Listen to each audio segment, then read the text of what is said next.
So here we are at the Players Pool Snooker Lounge in Newcastle for the Supreme Pool Series. Now we've got a game on between Stephen Dempsey and Rob Wharne. Obviously it's a race to 11. And next to me is Tim Roberts. How you doing, Tim? I'm not too bad, mate. How are you? Not too bad, not too bad. Bit overweight still, but, you know, can't complain. Big break from Rob, early doors. The old whacker. Yellows look good. Not too sure. Obviously, we know a lot about Rob Wharne. Obviously, because we're from Cheshire. But I'm not too familiar with Stephen Dempsey, apart from the fact that he plays for Ireland. Not sure if you know anything, Tim. No, is Too it? much. I know obviously he's a quality player, obviously. But Yeah, very solid player. any predictions on the game? I think it'd be close. Give me a score. Don't sit on the fence. Oof. 11-8 Rob. 11-8 Rob. I'm going to say it's going to be a lot closer than that. Oh, what are you going for? I'm going to go 11-9 to... well, I'll have to go Rob. I don't know enough about Stephen's game to say that he's going to win, because obviously I don't know much about his game. I just know that they're two quality players, so it'll be a good watch anyway. If Rob can get his break going, then he could easily run away with it. 11-2, 11-3 if his break works. Well, both World Rules players, so it should be Well, yeah. the tactics should be good as well. It's nice to get two World Rules players playing against each other.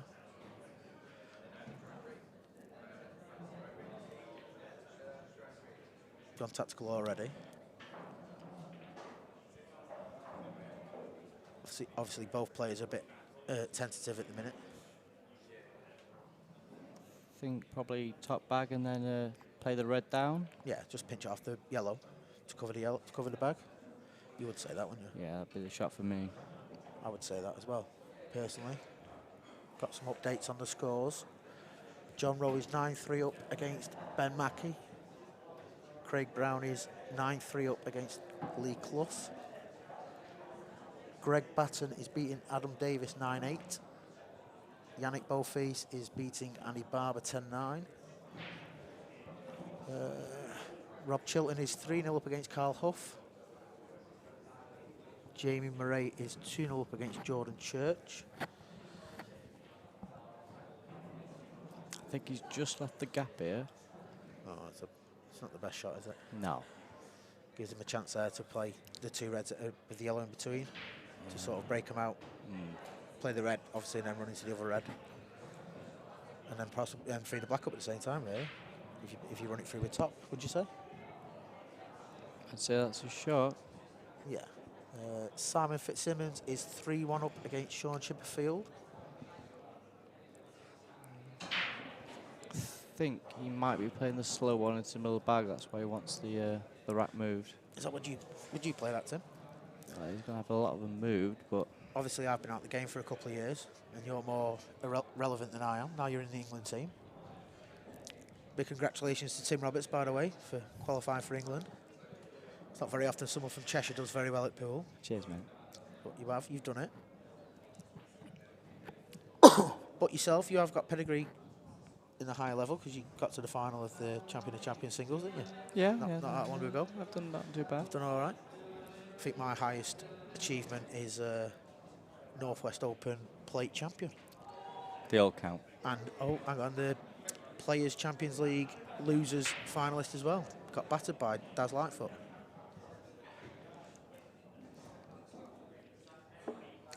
So as you can gather, I'm always the bridesmaid and never the bride. And now we've got Viv, the main ref, just trying to get the triangle out. She might have to move another two here. No, she's done it. Yeah. She's a good ref though, Viv is. Viv started off with a reffing in the Crew Licensed Houses Pool League, wasn't it? Where she did her first lot of reffing. She did. Under the tutelage of Sean Baker. world-renowned. Grumpy Git. Top ref, though. Obviously a top ref. Been with the EPA for years. Would have been nice to see him here, to be fair, wouldn't it? No, he's just throwing his arm like that, isn't he? What do you make of the racks, these flat racks then? I think they're good. I think they're good. I've not used one, but I think obviously you get the best splits off them, don't you? Yeah, I mean, people are breaking really big on with them. I mean, I know some people have said about it affects the rhythm and stuff like that, but I just think people are thinking about it too much instead of just getting on with it. And Yeah. does it really make that much of a difference? You know, if it's on the table, unless you, obviously if you're slow rolling a ball, then it might affect it. But if you punch your balls in, I say just leave it. Yeah. I think a lot of people, well, what I've seen today, a lot of people are breaking, and then rather than going walking around mapping the finish out, they concentrating on getting the rack moved, and they're not even thinking about the game. And then all of a sudden they're coming back and just playing a shot. Yeah. And then rather than just forget about it, map your finish out, and worry about it when you need to worry about it. No, I agree. I mean, we had a conversation earlier on about when they brought the spotted whites in, didn't we? And we said about people were moaning about it and stuff, and I said that you shouldn't really be looking at the white anyway. Well, You didn't want to do that, I know that for a fact. should be frame Rob here. Well, you'd think so, wouldn't you, from there? 2 shots, 2 reds open. He's only got to run round the back for the other one anyway. Yeah. And still up for the black.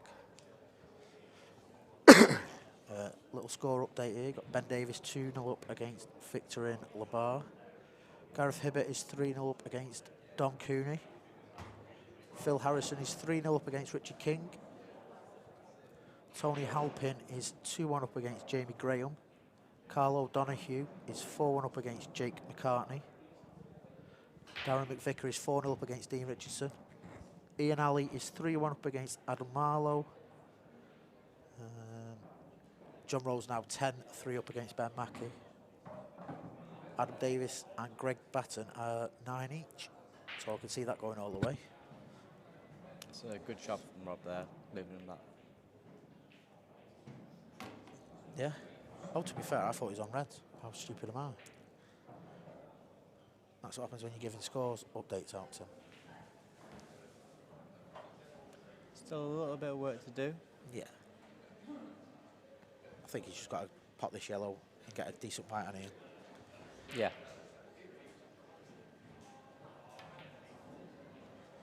The one thing I will say that I've seen today while I've been here, the tables are running absolutely fantastic. Yeah, I haven't heard a complaint about No. from anyone yet. Nice and quick. Yeah. But it's what you expect from players now, isn't it? course. We've been in enough comps over the last, since it's opened, to know that the tables are always bob on. Yeah. Obviously, in general, as a rule, they are always quicker than tables we're used to. But that's just down to the fact that they're well kept and they have the best cloths and stuff. Yeah. And I'm loving the new venue, how they've set up the arena and stuff. I've not been here for a while. I think they've done very well. The comp's very well run. I know they've worked very hard to get it all set up and stuff, but it seems to be paying off. And it says everything when you've got players coming from all over the world to play as well. Where they're coming from: France, Australia, Ireland. Is it Morocco? There's a place, well, obviously not on that draw, but I think did Craig Lakey beat the Moroccan lad 11-1? Yeah. In 12 minutes, where it was. Well, it wasn't 12 minutes, Yeah. but you get the gist. I think there's an Australian, isn't there? Yeah, Jake McCartney. I think Rob will be a little bit disappointed with that. I thought he might have left himself an angle and stunned into the bottom red rather than going that way, but now he's left himself. Stephen's got a big bag at the bottom end. You'd probably say play that first, wouldn't you? Either that or come on and off of the the one that's left to the black. Yeah, stun up, just past the middle bag on the right. Leave yourself the angle to come down underneath the black. You can play the bottom one next. Oh to yeah, you can play the bottom one and run around off 2 rails. Yeah. I think it's a personal preference sort of thing now, isn't it? Rob won't be happy with that. No. I think Rob himself, even myself, I wouldn't have had him to miss it. But first frame, you'd rather do it first frame than Yeah, long way to at go. 6 each or anything, wouldn't you? I think it should be a good standard. I think the first frame's just been a bit tentative because they both know each other. Yeah. Because I know that Rob's played England, so they've come across each other loads. Plus with competitions and tours and that in the past. I think he might have got a bit of a dead white there. Yeah, he's left that a bit not brilliant, has he? No. I'm not sure what angle he's got, but maybe he can just punch it through with a bit of top, come off the side rail for the black in the middle. That's a good shot. Back. Yeah. Must have been a lot straighter than what I thought. And there we go, 1-0. Just have to see how Rob reacts to that now. Sometimes if you throw a bad one in, it can affect you for a couple of frames, can't it? Yeah, no. I think Rob's professional enough. Yeah. At their standard, then it shouldn't really affect them. It's early doors. It's not like you're playing in a Friday night flyer of dishes, is it? No. Where you miss a ball. Just do a quick update on the scores while we're waiting. Simon Fitzsimmons is now 4-1 up against Sean Chipperfield. Phil Harrison's 4-0 up against Richard King. Carl O'Donoghue is 4-2 up against Jake McCartney.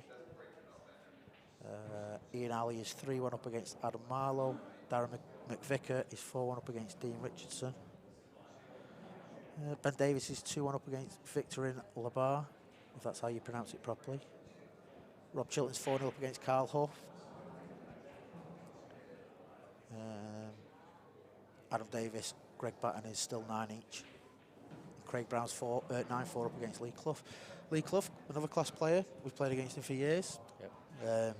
I don't know much about Craig Brown because obviously I've not been about for a couple of years through pool, but for him to be beating Lee Clough 9-4, he must be playing very well because Lee Clough's steady. We know he's a class operator, and he has been at every level, every rule set. He's been the top level for years and years and years, hasn't he?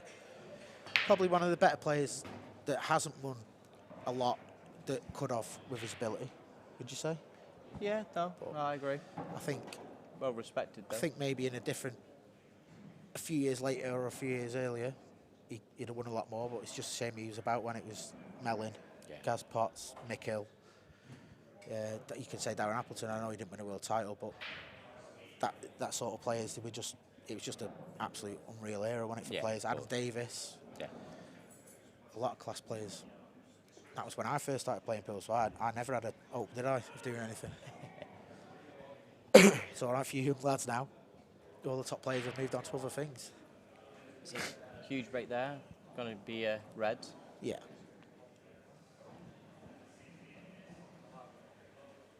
I think this one's just a case of how he maps it out, isn't it, really? Yeah. Looking probably now to... I don't know what angle. Well, you can't really see the angle, but you could probably pop this red into the bottom left corner. Just if you've got the angle, stun into the yellow, knock it Yeah. out. But obviously, the angle on the screen doesn't. We can't really tell. But he's obviously played the shot to leave that and play it. So Yeah. maybe that's a great shot. Yeah, to play with pace is the one to nudge the yellow out. That's the main concern. Yeah. He obviously had a bit of the angle there to work with it, but sometimes if you just stop, even if you're just a tiny little bit off straight, you can force it through, stun it, and force it. I think the black will go into both bottom pockets. Yeah, probably, it definitely goes in. I think it definitely goes in bottom left and left middle. Yeah. Just a case of not sure about the bottom right. Looks like it'll go tight, but yeah, just a case of mind your work. This yeah, of course it is. Yeah, I'm sure he'll have it all mapped out. Now, which would you play the red in the bottom right and come up for the red into the left middle, or would you leave that for the black? If it goes in the bottom right, yeah, you'd leave that for the black, wouldn't you? Yeah, if it goes bottom right, play up for the top two. Yeah. So we haven't got the advantage of seeing whether it goes or not properly. I'm assuming it does if he's playing that way. I wouldn't have wanted that. No, he wouldn't. Well, he wouldn't have played to run into the yellow, would he? He would No. have played for the top rail, or maybe come in. Even how he played the shot, he looked like he was trying to miss the yellow and leave the red across into the top right pocket. Yeah. But me personally, I probably wouldn't have played that anyway. I'd have probably just stunned it up. See, Just to make sure the red stays over the pocket's a little bit tricky and holding the white, but I'm sure he will. I think after this next shot, we'll find out which pocket the black goes in. If he plays this middle now, then I think it's pretty obvious that it doesn't go in the bottom right, would you say?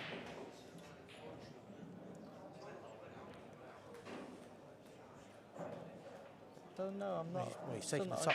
Yeah, I'm still not. If I he's think taking it. If it goes, Well, he's obviously taking it, so he must. you can still stun across. Yeah, of course, yeah. Oh, he must go in the bottom right. Yeah, because he he's wouldn't left himself an have- angle Yeah, he wouldn't whether have he played that can. otherwise, yeah. You can drop through or stun across if you want. Of course you could, yeah. 100%. But I think obviously you can tell by the angle he's left it. Obviously goes in the bottom right. He's lined it up for bottom left, so Strange shot to leave that then. You could have dropped that last red in with a bit of left hand side. Just checked it up. Left a natural angle. Just drop the red in the middle and come out. It'd come over natural. And even if he goes a bit hard, it would still go to the middle anyway. yeah. No, I mean, he's fine there. Of course, yeah. I mean, yeah, obviously we're just going for the simplest finish. I mean, these lads go their own way and they're good enough to leave themselves any shots and play them, aren't they? But for the benefit of the viewers, we're just going for the sensible percentage shots. He's looking like it's tight. It's not tight, I don't think. No, that's not tight. That flies in. No. This is probably a product of the first frame. Yeah, definitely flies in the left. I'm not too sure about the right, but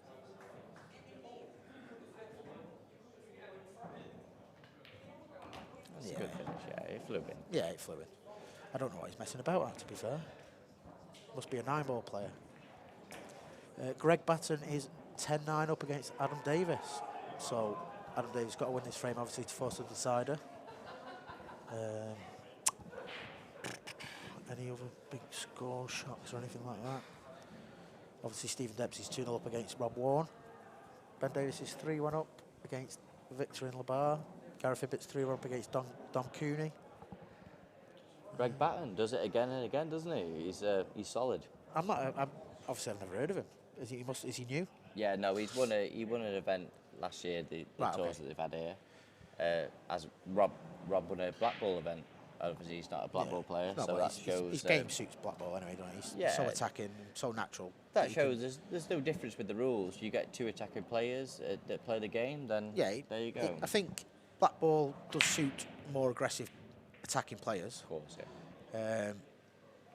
Whereas I've never played black ball, but I think when you're at that level anyway, I don't think it matters what rules you play, does it? Because you've only got one game. You're not really going to get into a tactical battle unless you have to. Rob's come dry there, and They look pretty tasty, them. yellows look nice. Yeah. I mean, there's a lot of players here today that I've never heard of. Obviously, a bit of a background on myself. I used to play county pool for Cheshire.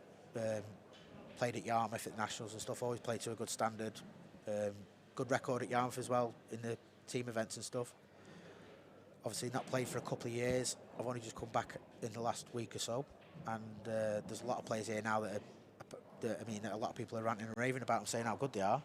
I've never heard of them because they just come from nowhere. Yeah. So, I mean, it's nice to see the old lads who you used to play against and you've seen at Yarmouth for years and years and years.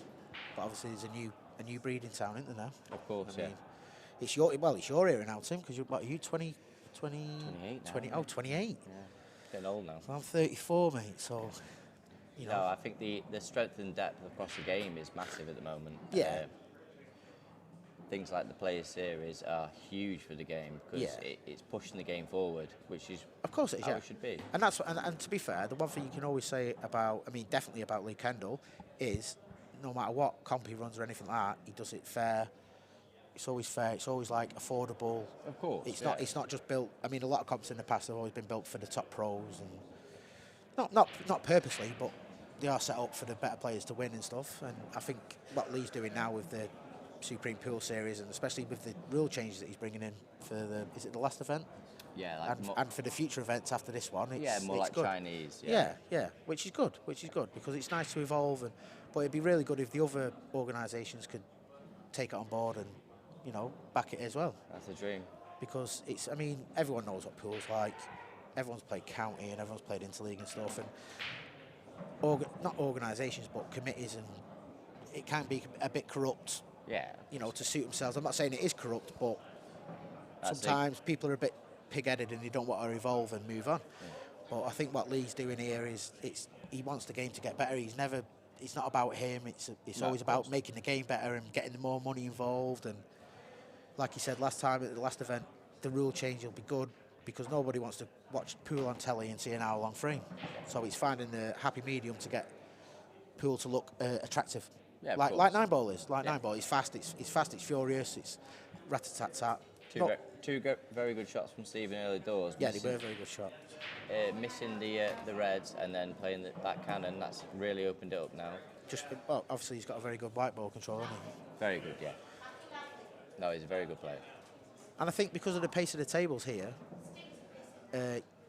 your white ball is massive, but I think a lot of people are scared to push through the white because the pace of the table, they seem a bit scared that they're going to run out of position, whereas if you just play your shots properly, then you'll get the white balls. Yeah, I think you just got to not be scared of the pace, and because the pockets take the balls well. And slightly loose from Stephen there. I thought he might have played onto the bottom. Yeah. I think he can just about hold, but it's Yeah, tight. He'd be all right. You can just drop it with a bit of bottom left now, just to bring Yeah, it off the rail. I think he would have ideally wanted to take that and leave the middle bag Of to course, last. yeah. But Yeah, of course you would, yeah, but I think you just play what you feel comfortable with at the time, don't you? yeah, I think he slight miss it, but You saying he miscued?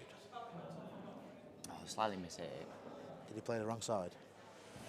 No, he's not as bad as me. Because we know you've got a history of playing with the wrong side, Tim. Yeah, no, I know. Yeah. But to be fair, to achieve what you've achieved without knowing what side you're putting on, I think you've done very well. Oh, thank you very much. A bit like Phil Malin, really. For a lad that only plays middle ball, top and bottom. Don't mention Phil. Well, yeah. Our good friend Phil Malin dragged us down today and played pretty abysmal.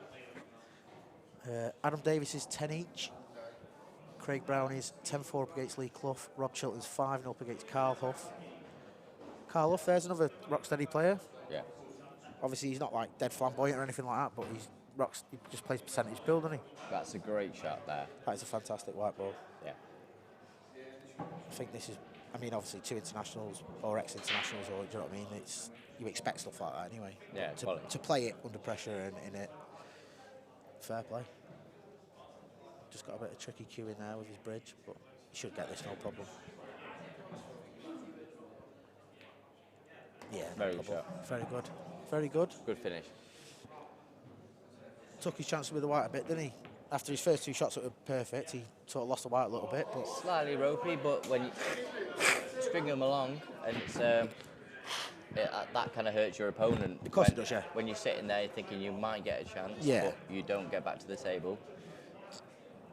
I think at this level as well, though, even if your opponent runs out of position and that, I think part of you thinks, oh, I might get a chance, but the other half of you thinks, well, he's good enough to pot a ball and get back in position. Yeah, no. Rob sees it enough to not let this lead. Of course, yeah, he's not going to drop his head or anything. It's first to 11. Yeah. He's 3-0 down. It won't be the first time he's been 3-0 down. No, of course not. He's good enough to come back. He can easily go on a blitz of like 4 or 5 frames where he won't miss and dish. So I don't think he'd be too concerned at the minute. Yeah, he doesn't want to let him go too far No. ahead, because with the break that Stephen's got, especially with the shark racks as well, how big the tables go, yeah, it offers a lot of breaking dish opportunities. Of course it does, yeah. So if you drop yourself to like 4 or 5-0 down, it's going to be very tough to come back. Yeah. I think I do actually personally think these shark racks are really good. I've not used one, which I haven't, but from what I've seen from the breaks, I think they are actually very good for the breaks, the splits wise. Oh, massive, yeah. No. I haven't had any complaints, to be honest. No. A little bit tricky when you're picking it up. But of course, yeah. But I think the one thing I would say is on tables that are so fast and with pro cut balls, me personally, I would adopt a stun break. Yeah. Rather than, I've seen a lot of lads today like absolutely going full belly on the break, and they're going dry, but a lot of balls going on the rails and stuff. So yeah. That's a huge break from Stephen there. I think it should be definitely 4-0.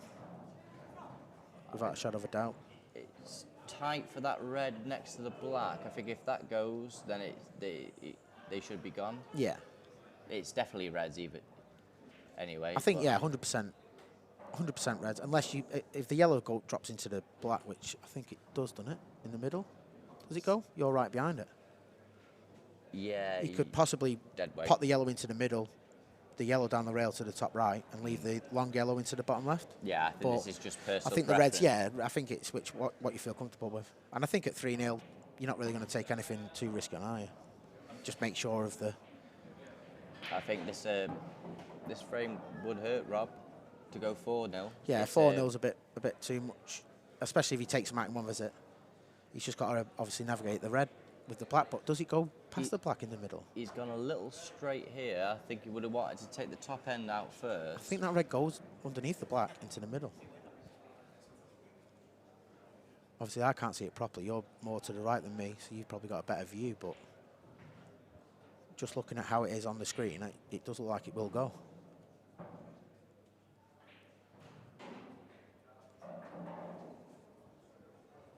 I think he hasn't got much more of an option now to No. drop this dead weight. Yeah. And Would you play it dead weight, just run through an inch for the red that's sort of like blue spot on a snooker table? yeah. Yeah. I still know what I'm talking about then sometimes. There has been a result on the Adam Davis game, but it's gone, so I don't know. Who's the commentators? It's Tim Roberts and Tony Blount from Crewe. Both played Cheshire A pool for many years. Tim's obviously 6 years younger than me. He was just coming through. Well, I'd been established in the Cheshire A team for a long time when Tim came through. Tim went through the Cheshire youth system. Started it it was under 18s, wasn't it, when you started? Yeah. I mean, when I started, there was no such thing as Cheshire youth pool. I literally just turned up to the trials, got in, and they went, yeah. I wasn't even old enough to get into the club, the trial that in the limelight. I had to take my brother with me. He's left himself nice here, just he's just done it. Yeah. And that red must go underneath the black. Yeah. 100%. He can just drop it in for and then Yeah. he'll be playing the red near the black spot after that, I'd imagine. Just screw back a few inches. Well, obviously more than a few inches, but screw back for it. Just a little bit tight on the angle. Unless he plays that, the red into the left middle, red into the bottom right corner, then red up to the top left and bring it back. Or he could play well, he's going to go middle now anyway. Yeah. Top left, then bottom right. Yeah. Just to make sure that he's on the black. Stun it in. Yeah. Yeah, so getting back to the obviously mine and Tim's pool, obviously I played Cheshire A since I was 17. I played it for 15 years, and then I gave up, I did, because just got fed up, basically. Tim carried on from when he was a youth, went through the youth team, then got into the men's team. Started in the B for about a year, you were in the men's B, something like that. Then you broke into the A, which you did because you worked hard at your game. Won a few comps locally, did well in comps and that, didn't you, mate? And then obviously went on to the bigger levels like Yarmouth and stuff, and did well in some big competitions, and you've won some good cash games as well, which is good. Obviously, yeah, it's a well worked out finish. Yeah, he's worked it out well, hasn't he? I think we were only worrying about the finish because we didn't know whether the red passed the black at first, but obviously when we saw it properly, once it flew, it was just easy, wasn't it? He probably could have could have took yellows out as easy. Yeah, definitely. Obviously, you don't want to play your yellow down the rail, do you, and leave yourself a long rail if you don't get the white off the cushion or anything like that. It's making it a bit harder. I think these tables are good enough to of course they are, not to be too worried about balls down the rail. Oh, no. Oh, they flying down here, don't they? Yeah. We've played here enough through leagues and stuff and comps where you know you can knock them in at 100 mile an hour and they go in. They are probably the best tables I've played on. As regards to taking balls and stuff, and how true they are. And the good thing is they look after them in between the matches. I mean, you go to some venues, playing matches and knockouts and comps and stuff, and they don't get brushed in between matches. And by the end of the day, it's like playing on your carpet, isn't it? In the living room. Yeah. Forcing balls and can't get any side on the ball, and kicks and rolls. But I must admit, every time you come to players, between every game, they brush an eye on them, don't they? Yeah. Keep them well kept. Yeah. I wouldn't say it's panic time yet. But no, I think he's definitely got to win this frame, hasn't he? Yeah, he's definitely got to win this frame. I think if he doesn't win this frame, he could be in a bit of mither. 5-0 down. Stephen's playing pretty well as well, and he's not really missing a lot. No. So I think for 5-0, it's sort of maybe not panic stations, but you're starting to think a bit, aren't you? Yeah. Most definitely. Rob Chilton is now 6-0 up against Carl Huff. Jordan Church has come from 2-0 down to be 6-2 in front against Jamie Murray. Simon Fitzsimmons is 6-3 up against Sean Chipperfield. Obviously, Stephen Dempsey's 4-0 up against Rob Wharne. Victorin Labar is back to 3 each against Ben Davis. Just trying to pick out the big ones, really. I think Red's the ball. He's going for him. Well, I think you've got to say that, haven't you? There's a lot of work on the yellows. I think if you get obviously he's put that red into the corner now, and they're all pretty much there, aren't they? Just a little bit of work with the black. Either that or maybe play the plant Onto the red into the middle, yeah. to knock the other red a bit further up the table. It's preference because yeah. he's felt nice on that now. So but you don't want to then double roll it onto that other one and leave it unpottable. So. Oh no, you don't know. It's he's got a lot of work to do here. Yeah. You don't want to touch that. Oh, you didn't want to do that. And that rack move then. Yeah. When you well, play that shot. This is what we said about the rack. Like obviously, I said playing the ball over the rack doesn't really make a difference if you're stunning it in hard. If you're playing a slow ball, if you're playing a slow ball, then you'd move it. You need it yeah, you definitely move it. But I think that's definitely made yeah, a slight because I think if you're playing a ball at pace and the rack's there, it's only like going over a spot. Yeah. But I think if you're playing it slow, it's obviously going to make it move. So I think maybe Rob missed a trick there. He could have probably moved the rack, or he could have. I mean, they're not even on the clock, so it's not like he hasn't got the time to work it out either, is it? Pretty loose shot there by Stephen. I think he could have just dropped that in and then played the yellow off the bottom cushion and took the pocket. Yeah. Thing is, I mean, the way he's played the first 4 frames, I wouldn't be surprised if he takes them out. I'm not sure. No, obviously he's not going to take them out, but you won't be surprised. I don't think he's got any aggressive options here now. I don't know. I think if he's going to pot a ball and go for the frame, he's definitely going to go up the top anyway. But he can't play the cut on the bottom yellow because the white ball's going everywhere. Yeah, there's enough possibilities and everything there. This could open up the frame for Rob, to be honest. It certainly unless could. he plays a clever shot, I can't really see a lot of value in going for anything. Yeah, I think maybe he's trying to work out a good safety shot here. Maybe flick off the yellow next to the black. Flick off it and go into the middle yellow. No, he's not going my way. Unless you can see the potting angle on there. He must do. He's going for it. It's not a bad shot. No, I think he'll play the middle yellow now, down the rail, cover the corner. Yeah, sorry, the angle that we're watching it as is slightly deceiving. Yeah, so. we have. Yeah. So if we sound like we're coming across stupid, we're actually not. We've just not got the best view of some of the angles.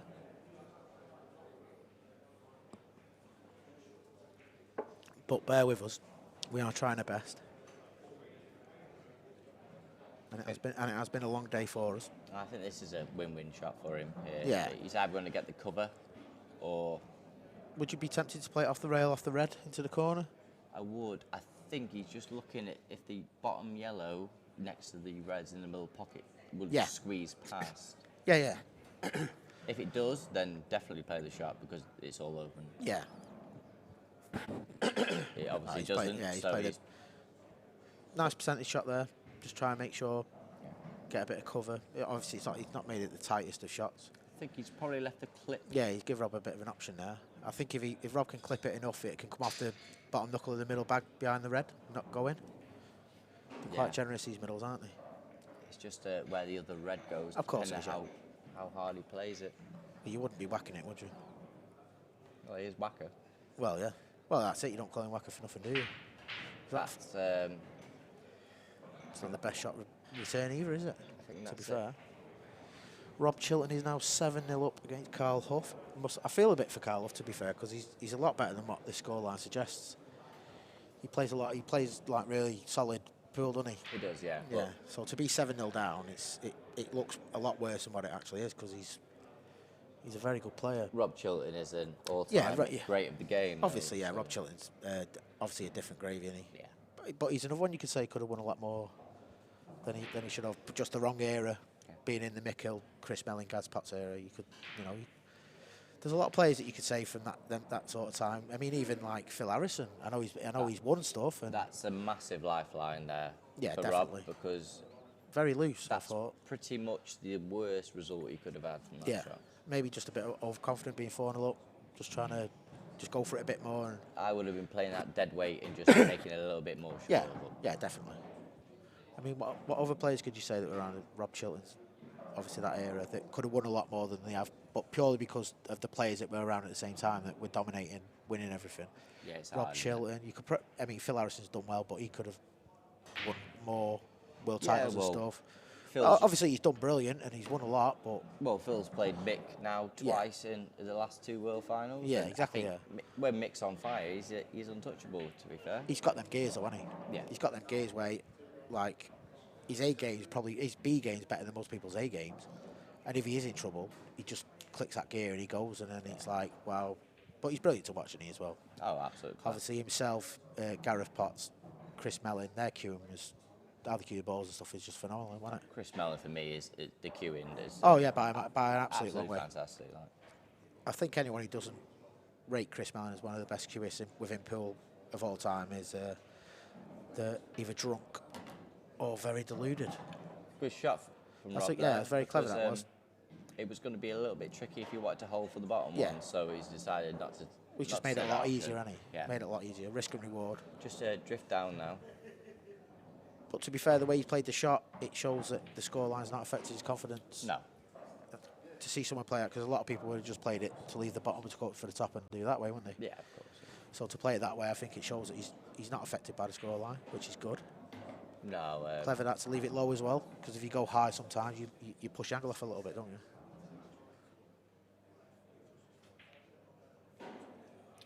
That's 4-1. It's a nice little finish there. Yeah, it was.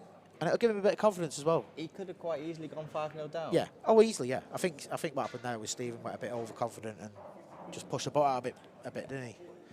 Rather than make sure of the frame and win it. Yeah. He could have covered the bottom bag and he was in massive control. I think the cover was probably the shot. I think he played it as a loose cover to sort of say, right, you do something now. If you don't, I'm going to clear up. Yeah. And then obviously he didn't do anything. He should have cleared up and he pushed the ball out and missed. You don't want to give players like Rob Wharne a... oh, no, you don't want to give him chances, do you? No, because... he will punish you. They can reel off frames. I mean, from what I know of Rob, I mean, I've seen him playing and he's obviously done well within pool. He's a massive confidence player. Yeah, of course, and momentum plays a massive part in his game. Massive, if he can get, like, if he breaks and dishes off your break, then breaks and dishes, he's like a steamroller. He'll just carry on. Of course, yeah. Whereas sometimes he can miss a few balls and he gets a bit dragged down and stuff, and that's when your chances are to beat him, because if he misses a few balls, it doesn't not so much affects him, but he hasn't got that momentum, and he sort of doesn't play the same way when he's flying, sort of thing. Whereas I think this, from what I've seen of Stephen, he's just all out attacking. He could have played a safety then that would have won in the frame, and he turned it down to go for the attacking option. Very steady player, very talented, and that's a huge break again. Well, they've got, I mean, Ireland, they've been a good team for years, haven't they? The national team. So yeah, of course, and he's been in there for a long time. Yeah. For as long as I can remember, going to Blackpool and stuff for the World Masters, the World Championships. He's always like, you can always hit Stephen Dempsey. And then obviously you've got Ronan McCarthy. He seems to, I think he was playing pool when the dinosaurs were about, wasn't he, Ronan? Him and, what was that bloke I said earlier on? He's more black ball these days. Who was the bloke I said earlier on? Keith Brewer. I think, for me now, it'd be Reds. Yeah, definitely. It's easier option, isn't it? Yeah. Without a shadow of a doubt. Probably just drift through the gap of the yellows. Yeah. You could probably put it in and bring it back an inch or two. Yeah. But obviously, like we say, it's personal preference. Who are we to tell them how to play? Yeah, just drift through the gap for the yellows. Yeah. And then I think it's perfect. He might study it back for the other one. Seems like a clever shot, that does. Same option. Red top right. Yeah. No, yeah, I would say that. Red top right, drift down. After. To be fair, I've won about 15 world titles still watching, so it's easy when you sat there. For me, yeah. For me, this is 5-1. You can't of course, you can't go wrong from here. I think a player of Stephen's calibre. I think if he doesn't take these out, it will hurt him, and it'll affect him. That will. Yeah, no. I think the Johnny droppings, aren't they? To be fair. Yeah, these are gone. Barring anything extreme happening, like a kick or anything, but when do you ever get a kick in pool? Not very often, is it? You could fall out of position 4 times on these and you still take them out. Well, you've got options all the way, haven't you? I think he's got a ready to the right up to the top, just leave the angle. He's probably going to take the one that's nearest to the left middle now with a little bit of check side. No, red, middle right first. Leave a high angle just to stud down for the red into the middle. No, I think he should be probably playing. He shot us both. at the end of the day, you could go. Is that what would you have played that one, or you'd have gone for the bottom one? Yeah, I would have played the bottom one with a lot of right-hand side to check it up with the cushion. I think maybe that's where, obviously that's the difference, isn't it? Because we both called 2 different shots, and he played the totally, unless he can hear us, and he's just like trying to be annoying and think, right. He's left himself slightly awkward now. Well, that's it. More awkward than he. Well, that's why I thought. That's why I thought go red middle, right middle, stun up for the other red that he took, and then just stun down. And he's only got to bring it down an inch for the red into the left middle, red into the bottom corner, black into the middle. It's easy, but I don't think there's any problem here. But I just think just making it harder than what he needs to. Shot, yeah, just making it harder than what he needs to. But because sometimes when you're playing now, you might have to run into a ball like that. Now he could have flicked off a ball and then left himself in a lot of trouble. No, it's a very good shot. But now if he's not... He's definitely made it harder than what he needed to. Yeah, no. 100%. If he'd have gone an inch less on that, he would have had to drop it round. Of course, yeah. I mean, he'll still take him out, but it's moving the white around the table unnecessarily. It's running it around for the sake of it. Yeah, you want to make it as easy as you can. Of course you do, yeah. Especially against someone who can punish you like Rob. You know, if any mistake you make, he's going to capitalise on it and punish you. It's a slightly lax shot there, really. It seems that obviously he's attacking. He's very attacking, and he's clearing the balls well. But I think he's just losing the white quite a bit, isn't he? Yeah, I mean, this is you got to mind your work on it. Of course you have, yeah. Like that. It's a good shot. I mean, if you flick it, you're flicking into the yellow. It could go anywhere. The white after that, it could go in off.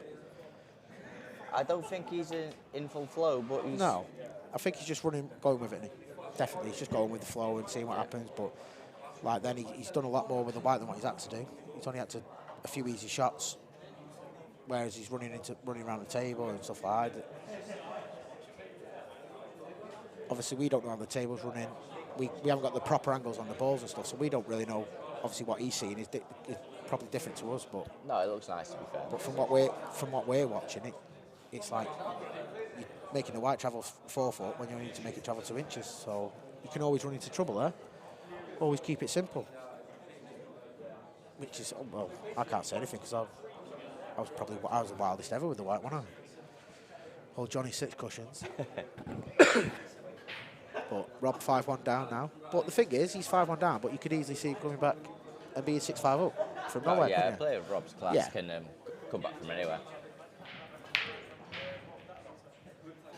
It's a big break. Is it dry? This is what I was saying about the stun break. Yeah. Obviously, Rob's whacking it, as he's called the whacker, but he's not getting any. Obviously, the balls are splitted, but he's not getting anything off it. And he's got to drive it, apart from one, he's got to drive, hasn't he? Every time? Yeah. So, maybe, I mean, obviously a lot of the pros, the top players, they work on the brakes, don't they? Yeah. I think it's reds for me. Play it off the yellow. Yeah. Nudge that one slightly onto the cushion. I think that's your shot, isn't it? Open the other one up. Well, it does, yeah, because you knock the yellow away, then it's all open again. Yeah. I think it's just a case of, again, control your white and see where you go from there. Very much mind your work kind of finish. Well, you made a career out of these, didn't you, Tim? That's a good shot. These little, just control the white finishes. Yeah, yeah.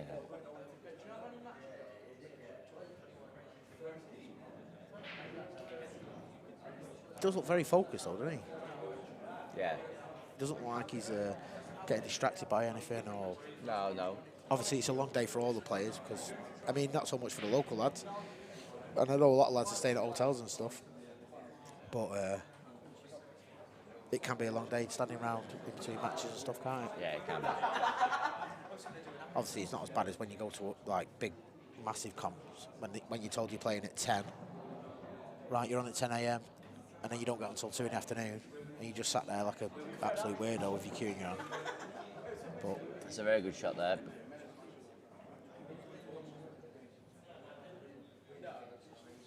Let me give you a quick score update. Simon Fitzsimmons is 6-5 up against Sean Chipperfield, so Sean Chipperfield's made a comeback there. Ian Alley is 10-3 up against Adam Marlowe. Darren McVicker is 7-4 up against Dean Richardson. It's a big miss there. Huge miss. I don't see these misses because I'm giving score updates and you're watching it. No, this could be a game whereas changer. if you were a proper commentating partner, you'd be... No, that could have been a game changer. No, he's missed that by about 4 inches there. Right, okay. Would you take this yellow one, or would you go for the top right corner first as like the guaranteed? But, well, he's not taking it anyway, what do I know? But I think maybe sometime... I mean, obviously, like we say, he's still confident, isn't he? You can tell he's still confident. Yeah, he's going for game here. He's not thinking anything else. I think sometimes, though, when you are 5-1 down, it's better to go really aggressive. And if you can reel off a couple of quick frames, it puts your opponent under pressure, doesn't it? If he can come on and off now and then leave himself the angle. Yeah. Red into the middle, yellow into the middle. Yeah. Break the bad yellow out. Yeah. There's not many ways this will go wrong because he's always going to be on the one into the middle. Yeah, anyway, so. I think it's just a case of where the yellow and the red finish, isn't it? Yeah, they should have split out fine. Well, is he on it? He's definitely on the yellow, isn't he? From his body language, I would say not. I don't know. Oh, he's definitely on the yellow into the middle. I think it's just a case of where the red's gone, isn't it? He's covered him out. But maybe he might be straight on the yellow into the middle, so he can't get down for the 2 yellows.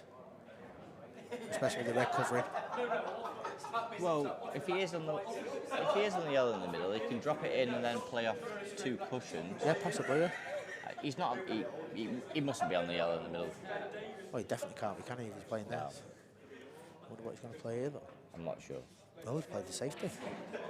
See, that's a very clever shot, though. I think that last little nudge may have taken the pocket. Maybe. The thing is, though, it's not, with the way the Reds are positioned, and obviously his ability, he could easily get behind that red into the middle or the corner. Does it go into the middle? Not in the middle, but he could definitely get it down for the corner. Obviously, I'm just talking about absolutely perfect fantasy pool shots here, like. Yeah.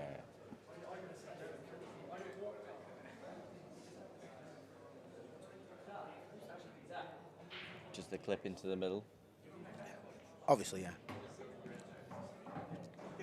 Could be perfect there. Oh, he's left it perfect. Yeah, that's disgusting. He's That's definitely left it perfect. Yeah. He's definitely getting the red out here. Yeah. The only thing he's got to be careful of with the angle he's got is maybe clipping the yellow into the corner. It could go. We'll find out with this shot. Not sure why, yeah, but if it goes, why play that shot in the first place? To come down and to get there, if you know what I He mean. needed to get there anyway, but I think if it does go... Saying that, he's probably just played it to give himself options. Which options are good as well. I think if it does go, he needs to leave it last ball. It must go. It's definitely got to go. If it does But go, if it it's going to be tight. But if it doesn't go, he's covering the bag anyway. He's not going to be. He's going to definitely take control. Yeah. So I won't be too concerned about that. Sean Chipperfield's now level with Simon Fitzsimmons. So he's made a very good comeback there. Phil Harrison's 7-2 up against Richard King. I think he's playing the cover here. I don't think he thinks it goes. Goes. It flew in. That was like a Fred Davis kind of What's he thing. messing about like Oh that? my God. He's making us look really bad. Yeah. Get a bus through there, mate. Yeah, I feel like Stephen's doing this to make us look silly. Because the way he's looking at the balls and stuff, you think that they won't even go past. He's got half a pocket and then he's going for them and they're flying in. He's hitting them at pace and they're going in. Yeah. It's like, but the way he's looking at them. I thought he was taking it off the bag then and yeah, just that's dropping it. it dead You think weight.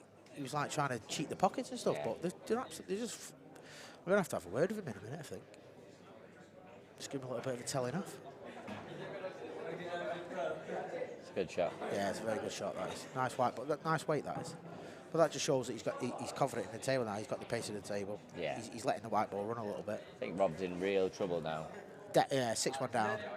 He's got to take 3 of the next 5 without a shadow of a doubt. Yeah, minimum, yeah. If he doesn't, I think it's curtains for Rob. But I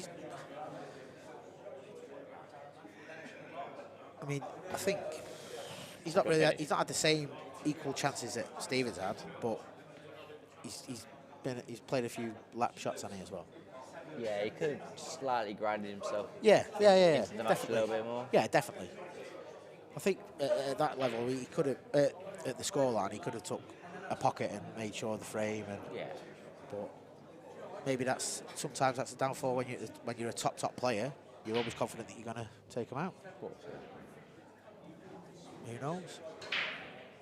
I'll be back in a minute. I'm just going to nip to the toilet. Let's leave you with Tim on his own. Oh.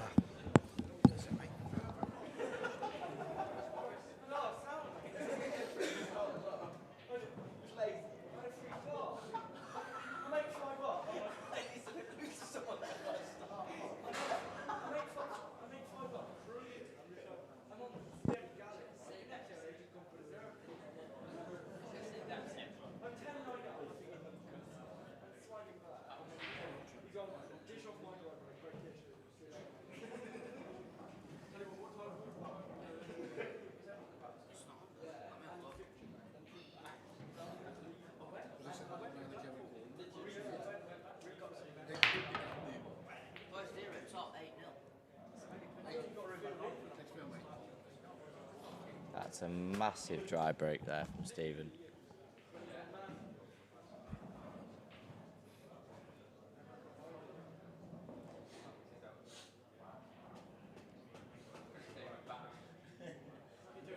It's yellows all day long, I think.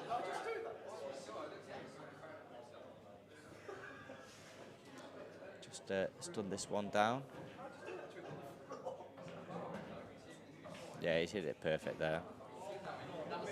Another screw this on and off, 3 or 4 inches.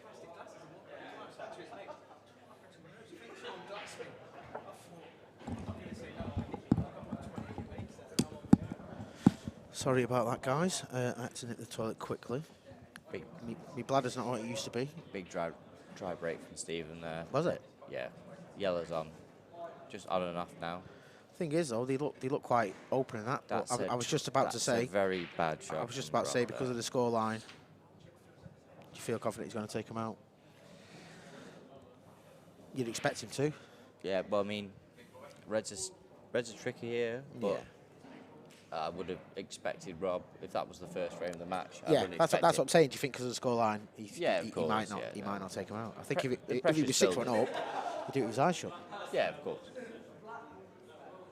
But I think at this standard, any tiny little error is getting punished massively in it. Especially at like 2 top players, he's getting punished. Yeah, no, balls like that might make the match. Yeah, well, I mean, you miss ball like that, and it does absolutely changes. It changes the flow of a game. It can change the way that you're playing. Just one missed ball it just derails you, doesn't it? Sometimes you can be flying and not miss for 4 frames and dish, and then you miss one simple ball. I think and then all of a sudden you fall apart for 3 or 4 frames, can't you? Yeah, I think the bottom yellow obviously doesn't cover the top. Oh, that's not a very good shot. See, I'd be playing But probably maybe the back double now. Well, I can see the gap, but he can't play. He could play the back double off the 2 off the left. I would have left the back double this shot anyway. Yeah, to try and get the cover. Well, I would have played it aggressively and tried to knock the yellow out. Is that what you play? Yeah. The thing is, though, he's got the. That's a great shot. That's fantastic. I didn't even see that shot. I'm sorry. No, I would have played that. I would have left that. Yeah. Well, you called it. I didn't even see it. I'm sorry. My bad. It's tricky. I mean, the red near the middle pocket back doubles as well. Yeah, it's going to be almost impossible to get onto a straight double for it. Yeah. He'd probably play into the 2 yellows now after this, depending on what angle he's got, or twice across. I think it might be a bit hard to play on it now. He's got to I'd play say it. twice across is the one. Yeah. He's played that perfect there. Yeah, it's brilliant, nice. But the back double you said, I didn't even see it. I didn't even see it. I won't like. If he takes the finish out now, he probably has to leave the back double now. Yeah.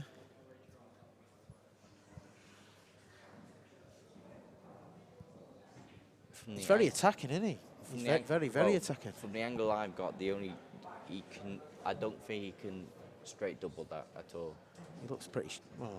I think he can screw up just before the middle bag on the right, can't he? And leave the back double. Yeah, well. But I think he's got to be careful what angle he leaves, because he don't want to leave the white running down too far for the red down the rail on the left. I think he's got to run it off 3 cushions if he's going for it. Do you think? Mm. No. Really? You think 3 cushions? I'm not sure about that. I think I'd be dropping this red in now, leaving it in the middle pocket. Personally, I personally think he can take this red into the bottom right and he can come up near the right middle and leave the angle.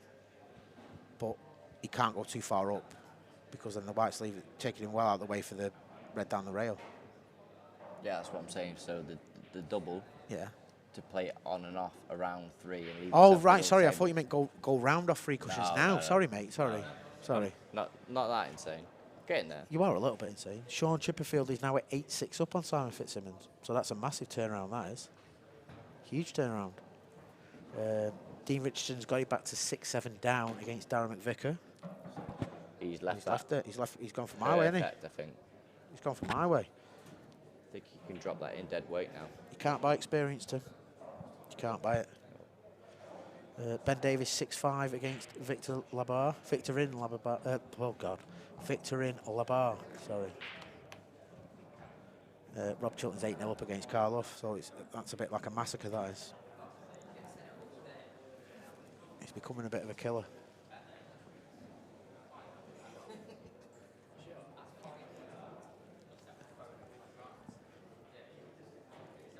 What did he play? Oh, he went down the rail first. He didn't even play the back double. Well, I think the back double was a shot, to be fair. To be fair, let's be honest, we were both distracted by... I was trying to get a drink, and you were looking at scores. Well, so, I mean, I'm the worst one out of the two.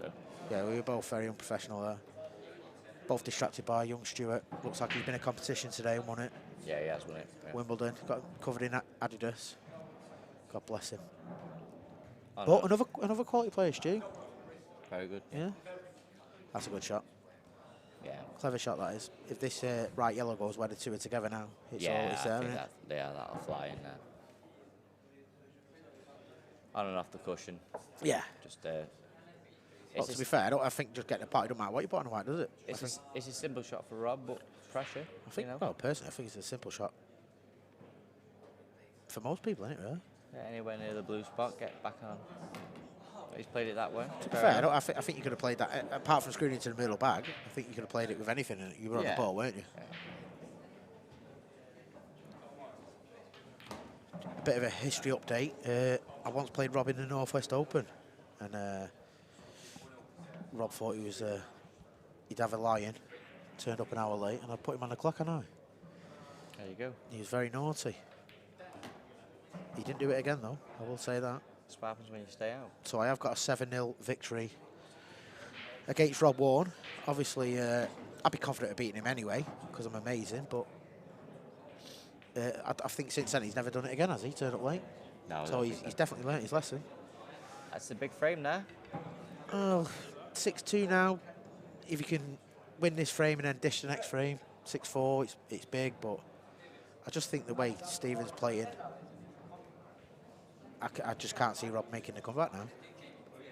Like I said earlier, when he was down earlier, I said he's confident enough to come back and get it back, but he threw that last frame away. They need to go 6-1 down. He should have took advantage and he fucked up. Oh, Yeah, he messed up. Sorry about the language there, guys. Just a slip of the tongue. But we did say, I mean, I said a close game, didn't I? Yeah. Thanks very much, Stu. Got to have a go. I know you got a squeaky voice, but we could turn it down. Just stood next to another Cheshire, a great of Cheshire pool, young Stu Gregory. Well, he's not so young anymore, but another great player in his own right. What do you think about the little break now? Who's that going to help? The break? Whose break is it? Is it Rob's? As in, little the break to... Oh, right, it's the break Yeah. we're having. I think, personally, the break will help. I think it benefits Stephen, to be fair, because I think because he's so far in front, he started pushing the ball out a little bit, and he made a couple of mistakes. So I think maybe having a break will just make him reel it back in a little bit. Yeah, just rein back in a bit. Just go and have a little word with himself and say, look, you're 6-2 up. You've thrown 2 frames away by pushing the ball out. Yeah. Let's just rein it in. Keep it simple. Don't like go mad. And it's, you know, he could. I mean, what is it now? He needs 5 frames. Rob needs 9. If they were playing first to 9, would you say it'd be 9-5 to Rob? Do you know what I mean? It's just like you set yourself up for the rest of the match now, isn't it? Really. I think if Rob can take the next 2 frames, I can see it. I can see him romping it. I think if Rob takes the next 2 frames convincingly takes the next 2 frames. Yeah. I think then the pressure's just flipped straight onto Stephen, and he's like, Jesus Christ, I've thrown 2 frames away. He should be 8-0 up. Well, he could be 8-0 up. Do you know what I mean? So I think losing the way he's lost the 2 frames that Rob's won, because he's pushed the ball out and made the mistake. I think if he loses the next 2 frames to be 6-4, then he's thinking in his head, he'd be thinking, oh, why did I do that? Why did I do that? Do you know what I mean? That's how I would feel personally. I mean, I've done it loads of times where I've been miles in front and then pushed the ball out and gone for stupid finishes, and then they won the next couple of frames, and you're like, I've just put myself under unnecessary pressure when I could have just played the right shot, and Yeah. But obviously, it comes onto the player's mindset as well, doesn't it? Sometimes. Yeah, I don't think Rob would be too. Yeah, I think when you obviously we keep saying about levels and standard and stuff like that. I mean, he's just gone in off there and he's like, look at that split. I think when you get to the top level that Rob and Stephen play at, I don't think it really bothers them if they make mistakes. Is that right in saying that? Whereas, like, if you were just like, say you were playing at county, if you were just a county standard player and you made a mistake, it'd get at you more than it would for these boys because they know they can reel off 3 frames from nowhere, don't they? Exactly, yeah. Not even 3 frames. Yeah. You can reel off 6. Of course, yeah, of course, yeah. So I think sometimes it depends the level that you're at. Yeah. And we've got the referee here now coming from nowhere.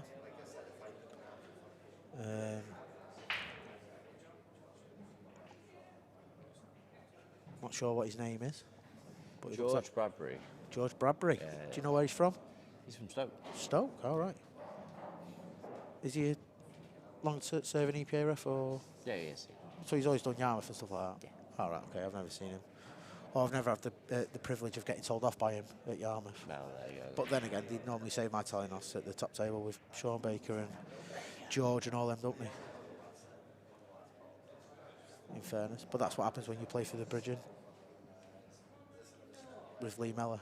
He's an absolute nightmare. Red's here to squeeze the other one out. Yeah. So, How would you play this personally, this first shot? Quickly. Nudge it out. probably top. I would have said that, but I wouldn't have hit it. Like, I'd have probably give a bit more angle and done it that way. Yeah. But different horses for different courses. Obviously, I put the pressure on you then, Tim, because I know that you like to use your minute when you play. So I thought I'd try and rush you a little bit. Just trying to catch you out, mate. You can't have it perfect all the time. Now left it slightly awkward. Yeah.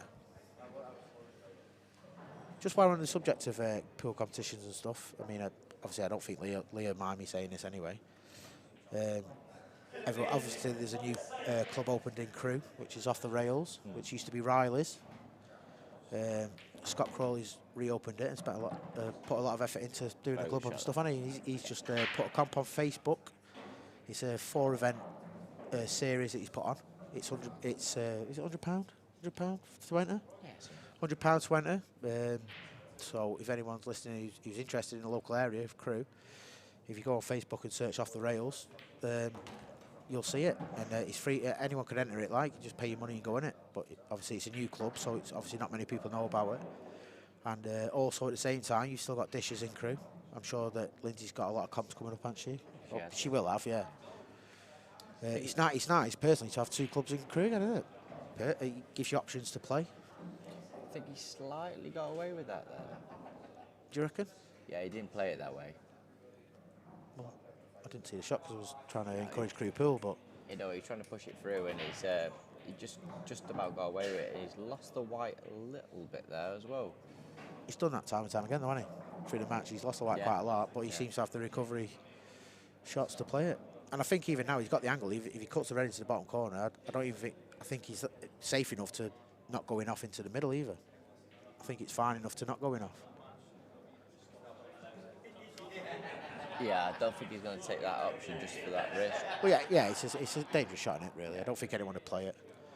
But I'm just trying to give my opinion to him, that's all. I didn't know. I know I've not been playing pool for a bit. You don't have to keep like putting me down and stuff.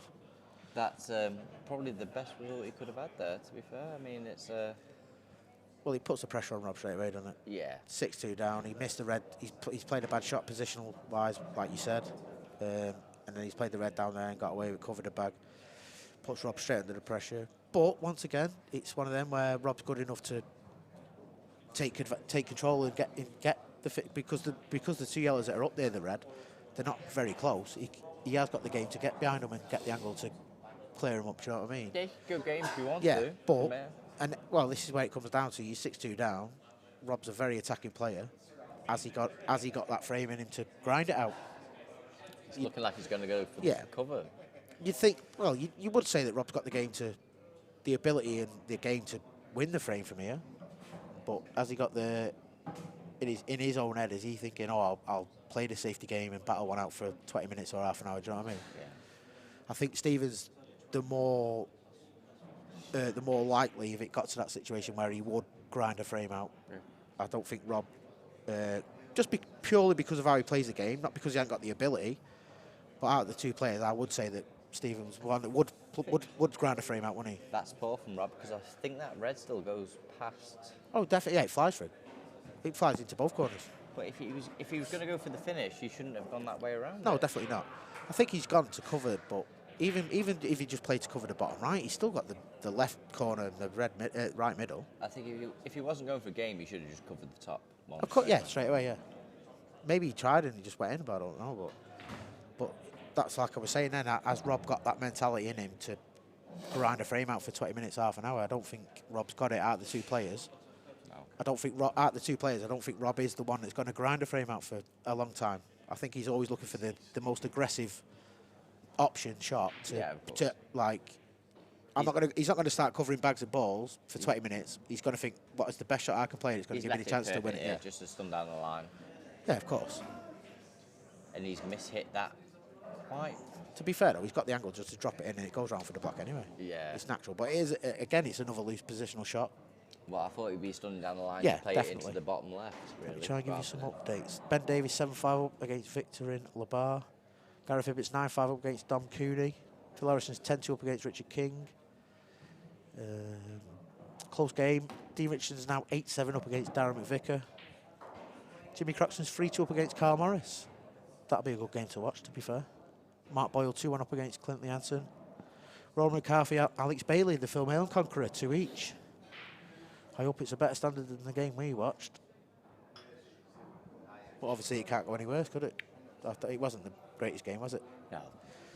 Obviously, I mean, Alex took out some good finishes when he had to, didn't he? Yeah, he did. But I think if they were both really honest, they both said he played poor, wouldn't he? Yeah, of course he I think if any of them said that they played all right, I think you'd definitely be calling them a liar. I think that's really going to hurt Rob there. Without a shadow of a doubt. The thing is, why play the shot to go for the game and then try and play the cover?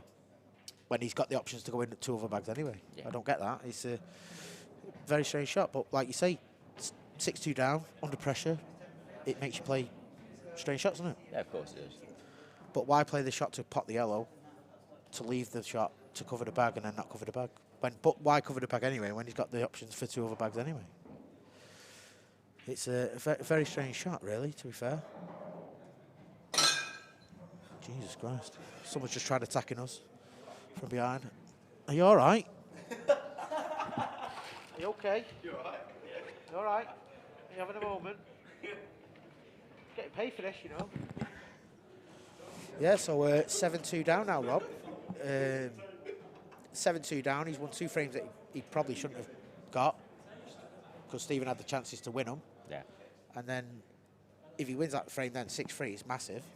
And then he plays a rather strange shot, in my opinion, really, wasn't it? It's going to take a huge effort from Rob here to. Yeah, definitely. It didn't make a lot of sense to me. His last shot he played, he didn't really make a lot of sense. Because even if he was trying to cover the bag, he still had options for other pockets, so it weren't really benefiting him, was it? No. It's like he's maybe he's feeling the pressure and he's just running out of ideas, sort of thing. Do you know what I mean? That's another huge break. Yeah, there. massive break. His break's gone massive for him this game, hasn't it, though? And he's had some huge splits. Yellows are. I think, well, you both are, aren't they? Yeah, I think yellows for me. Yeah, yellows are your ball, definitely. Without a shadow of a doubt. Played a yellow down to the bottom right for the 2 that are together. Yeah. get the ref over to move the triangle. Here's Vivian again. The lovely Vivian, partner of Gareth Hibbert.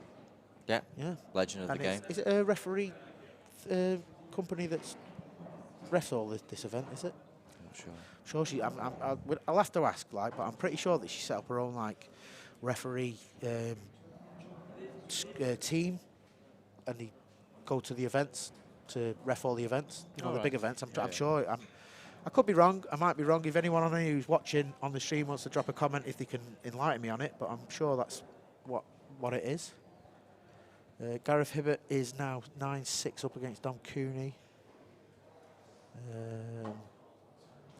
Darren McVicker is 8 each with Dean Richardson. Ian Ali's 10-8 against Adam Marlowe, so Adam Marlowe's made a bit of a comeback there. Carl Morris is 4-2 down against Jimmy Croxton. Mark Boyle 2-1 against Clint Leanson. I'm just really shouting out the close games, really, to be fair. It's no good telling you that, like, Rob Chilton's now one up against Karloff, because obviously you ought to just know the close ones. And because Man and Tim's commentary is so amazing with our insight, you'd rather us talk about the game, wouldn't you, Tim? Yeah. You said that like you just didn't even listen to what I said, did you? No, a bit of a strange shot for me, that is.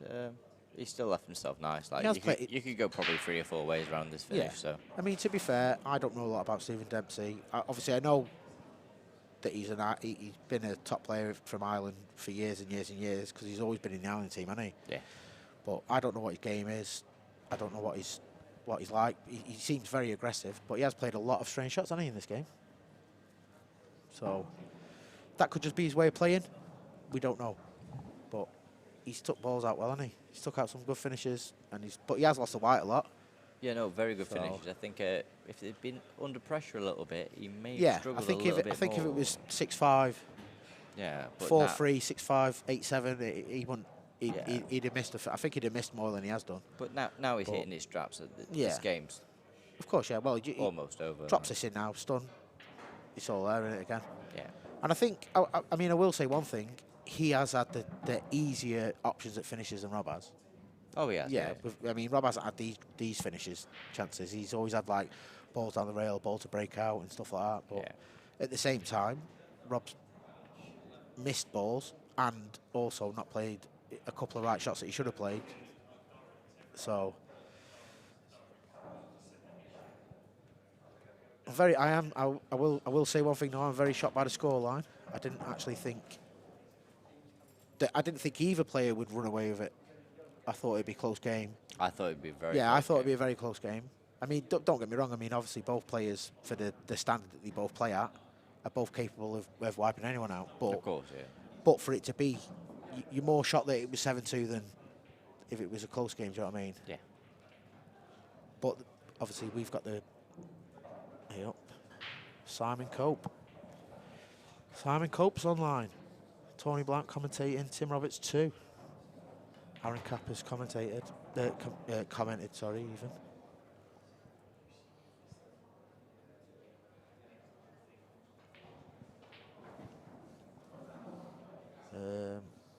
Score updates are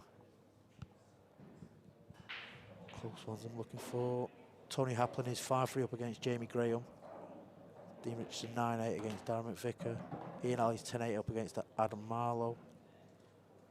And all the rest are still the same. Oh, Ronan McCarthy's 3-2 up against Alex Bailey. Another solid finish. Yeah, 8-2. It's curtains now, ain't it? You'd say. Yeah, well, looking at Rob's body language, it's not confident. So. Well, obviously we're used to seeing him like full of confidence, aren't we? Yeah. But we also know that when he's not confident and stuff, His head can his go. shoulders go and Yeah, of course. stomps around the table.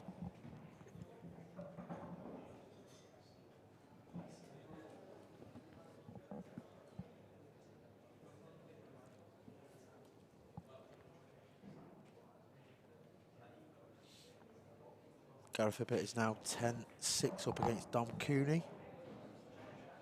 That's a good result, that is. If he finishes the job, Dom Cooney is a very good player. Yeah, but Gareth Hibbert's been at the top for a long time, hasn't he? Yeah, especially world rules. Yeah. Do you think that really matters? World rules black ball? I think there's a Maybe slight tactically. edge when he goes tactical. Yeah. Yeah, I do think there's a slight edge. That's another massive break, dry. Just Has he one. got a ball? Yeah, just Oh, one down, yeah. I didn't see that.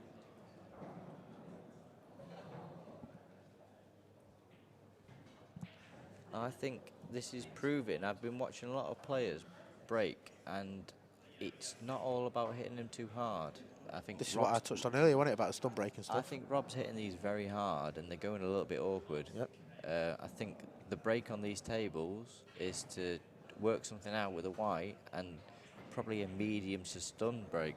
This is what I said after the second frame about Yeah, I watching think, the breaks all day. From what I've seen so far, I think that's the way the tables I think are breaking. I think it's the same with I think it's just pro cut balls in general, isn't it? I think with the speed of these Yeah. cloths as well, with the shark rack, Yeah, it's, yeah. It makes a slight difference. I think the shark rack though, the balls explode, don't they? They do explode.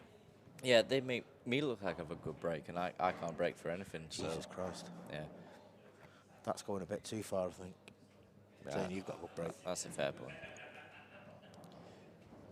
A must finish for here for Rob, I think. Oh yeah, he's definitely got to take the next 3 frames, hasn't he? Yeah, but I mean, Well, he's got to take the next 3 frames because he loses them, he's out, but reds are slightly tricky, but they've got to go unless he's going. Is he going yellows?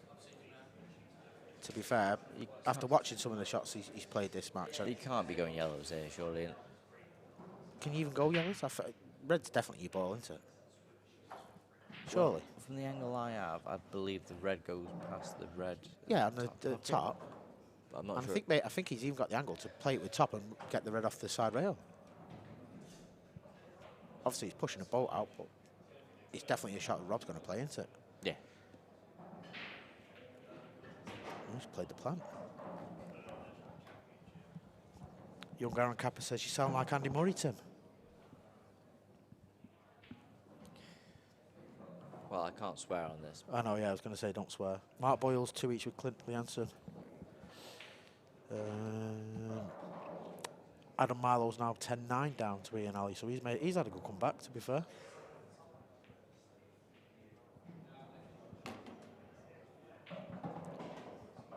Obviously only really giving out the close scored games because anyone who's miles away, you're not really going to. And to be fair, if you really want to know the scores, you can find them yourself anyway. I couldn't tell you the address. qscore.com, Supreme Pool Series.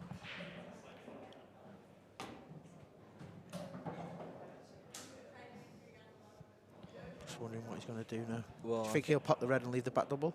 yeah, he's kind of sold himself going Yeah. for the finish here now. Oh so yeah, he's got definitely a all in, isn't he? He's all or nothing now. Yeah, he's 'Cause got I think- screw on and off, leave himself low and play Yeah. the back double. Yeah, definitely.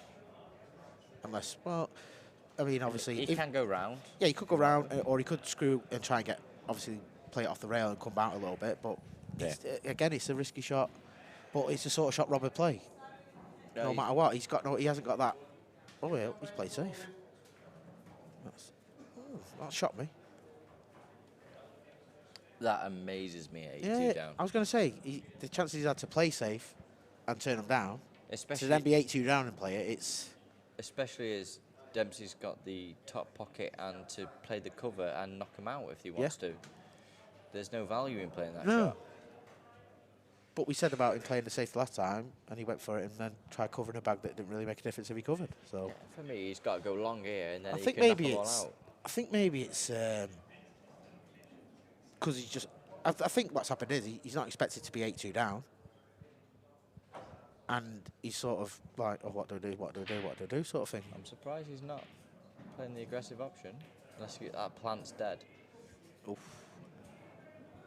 This is where it could get a bit tactical now. Yeah, you see, I But think he's it's one of them again though. Rob will always look for the most aggressive route to what can I play to win the frame rather than what can I make sure of the frame. I think he's missed a trick there. He could have gone Yeah. long and then knocked them all out. Yeah, definitely. To be fair though, being 8-2 up, did you have the argument for playing the yellows in between the 2 reds, just playing it into the 2 other yellows and just knocking them all out, and just say, right, you clear them up or I'll clear them up? Yeah. Because he's got the option to do that because he's 8-2 up. It's only one frame sort of thing. Do you know what I mean? Now he's got the cover now, and now he's in a lot of trouble. I think the aggressive option was was the one there before. We've just been told by young Aaron, this is a good partnership, lads. BBC might scout you.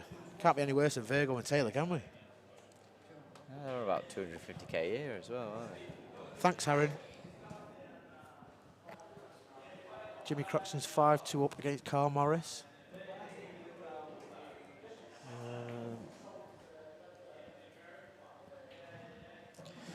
So I think Apart from that, they're all pretty open. Stevens played just a bit of a nothing shot there, really. What did he play, mate? I was giving score updates. He basically planted the 2 yellows off the cushion, but it's a nothing shot, really. I mean, 8-2 up, though. Do what you want, can't you? yeah, but I'd be very Oh, conflicted yeah. whether to let Rob Wharne into Oh, yeah, these yeah, I know what type you're of saying. matches. I know what you're saying, but maybe he's thinking 8-2 up. Is he really going to take him out? And he's played an absolute shocker there. Well, he's now got to go the red down the rail. Yeah, and 100%. He's got to commit 100% to the shot. Or he could play the back double off the black and put it onto his yellow, but it's a nothing shot again, isn't it? No, he won't play that. Oh, would you? You go for the red down the rail, wouldn't you? Yeah. And we both know that Rob is 100% going for the pot. He's not going to play he's not going to play anything negative. This is the match shot, Yeah. really, I think. He's cued that well. That's unlucky, That's unlucky, that. I think. Off the rail for like that, it's a tough shot anyway, isn't it? Yeah. For me, these should be gone now. Oh, yeah, you think so. You've got to say. Because he can use it, even the yellow next to the right middle. Can he get it off the red in the top? No, Possibly. I don't think so, but it's such an easy back double if he Of lands course on it is, it. Like, for a player of his Yeah. calibre. And the middle take everything anyway, don't you? So Yeah. you could probably drop it in the middle anyway. The trickiest shot of this is the plant. He didn't need to play the planet anyway. He could have took the yellow down to the corner. That's a good shot. Yeah, no, true. Obviously, once again, saying that, like the best player in the world off the table. Of course, yeah. So it's very much a... But pool is an easy game, like sat as commentating or sat at the side watching it. It's dead easy to stand there and say, do this, do that, should have done this, should have done that. Yeah. But unless you're actually playing that game in that situation, Yeah. no one can tell you what shot to play. This is very much a mind your work kind of finish. Of course it is, but yeah. He's left himself slightly tricky there. 10 frames played. How many times have you said that? He has... You played it. You said it a lot, though, haven't you? He can drop... I mean, he can still drop that in middle pocket. Yeah. No, but like... Unless he wants to move it now with a little bit. Yeah. But it could go wrong. Of course he could, yeah. But in 10 frames, how many times have you said he's left it tricky? He's run out of position. He's just gone a bit gun-ho through the match, hasn't he? Yeah, Just thrown it through everything.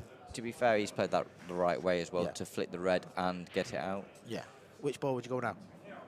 At the 2 on the right-hand side, obviously. I'd be playing... Top or bottom? Personally, bottom. I'd be playing bottom. Yeah, I would say that. Bottom off 2. See, I'm glad you agree with me on that because you're an international pool player. So Thank you. You agreeing makes me feel good about myself. To be fair, he could go either way, but my preference would be bottom off 2. To be fair, he seems like a bit of a gunslinging pool player anyway, doesn't he? Like, Yeah, he's got to stun this on and Yeah. off, and he'll be fine. Like, but I think the one thing I have seen with, and he's got a dead white there again. He's had that a few The times. thing I'm not is, sure though, whether he's not getting through the ball well enough or. I think maybe a bit stabby. But the one thing we have noticed that the tables are that quick. Even now, he can just play it dead weight, cut it to the corner, and it'll just run round natural and be nice. The thing is, he's played it that kind of.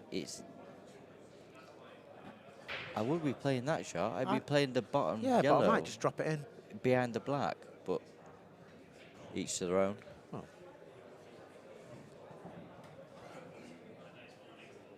Have you got any big games coming up, Tim?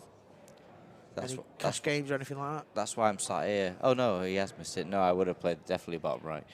Have you got any cash games or big games coming up? No, nothing at the Nothing moment. you're thinking about, or No, possibly, yeah. Possibly one coming up, but any name you can mention, or is it all a bit hush hush? a bit of hush-hush at the moment. Give us a name, don't be gay. No, I can't do that. Why? It's not about me. Is it someone I know? I don't know. Who do you know? It's not your mum. No, but it's some. bit much. No, but it's someone from like round our way that I'd know. Yeah, possible. Right, okay. This is although it might not seem like a massive opening to everyone that's watching, I think this is a little. This Well, is. I think to lose the frame, 8-3 now, nick the next frame and maybe win the next frame convincingly, it can put a bit of pressure on you, can't it? But Yeah. I think the way Stevens played anyway, he's just been like a Wild Wild West gunslinger, hasn't he? He's just thrown his arm through everything and he's rolled his luck and maybe it's turned a little bit, but I think, I don't know. What you go for, 8 each? 8-8. No, I can't do Best that. of 5. Best of 5 for the England trial. Darren McVickers 9 each with Dean Richardson.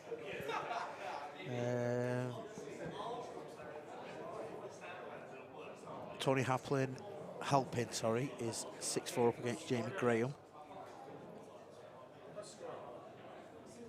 And all the other games are pretty clear. Clinton Hanson's still 3-2 up against Mark Boyle. Rhoda McCarthy's 5-2 up against Alex Bailey. Other than that, they're all pretty like what you'd expect, aren't they? Yeah. So what do you reckon now then, mate? Dry break? Rob dishes, then breaks and dishes? Right, I'm going to say 3 off the break.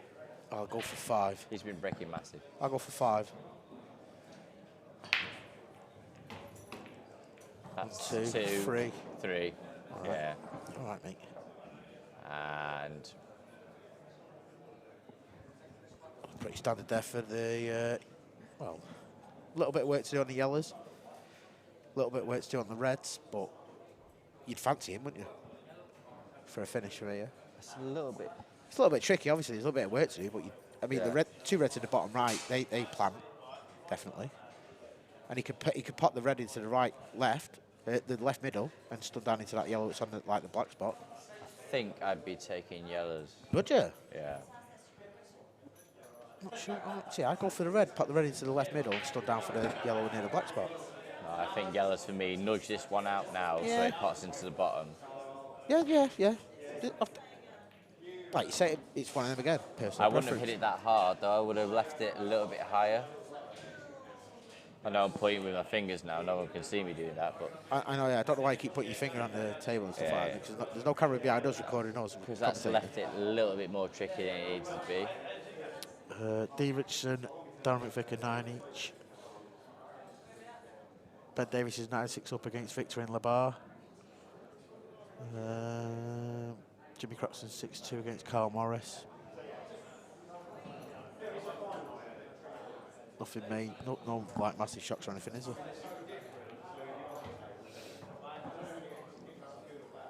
Craig Lakin did well to beat Stephen Thompson. Shane Thompson. Shane Thompson, sorry. Yeah. Oh, that's your point. Obviously, everyone knows that he won 11-1 in like 14 minutes earlier on in the day. And then he's done well tonight to beat Shane Thompson 11-10. He had malaria or something, didn't he, at one point? Was it when he was 5-0 down? Yeah, no. He was dead poorly. Yeah, Ebola, I think. Oh, Ebola. At 5-0 down, he was really poorly. But Morgan Freeman came in, like outbreak.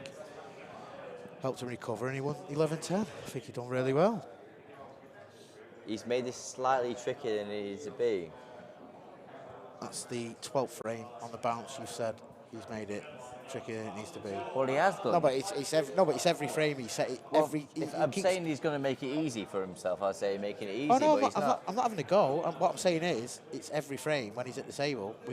You've said he's made it harder than what it needs to be. He's made it harder than what it needs to be. He's made it harder than what it needs to be. Do you know what I mean? Well, that shows for the match, though, doesn't it? No, of course, yeah. But all I'm saying is, it's a recurring thing that we keep saying. Yeah, of course it is. Yeah. He's yeah. not. He's playing a loose shot. He's playing a loose shot. He's playing a loose shot. I mean, for me now, are you dropping that in, topping it I through, think you've got to and take then the bottom yellow anyway. and then leaving the double, or Well, you could either leave the double, or you could, if you play, you've got to play the bottom yellow anyway. Because I think if you go, well, you're not going any other was way. he looking at if that was touching then? I haven't got a clue what he's doing. Oh, he can't be dropping it, yeah.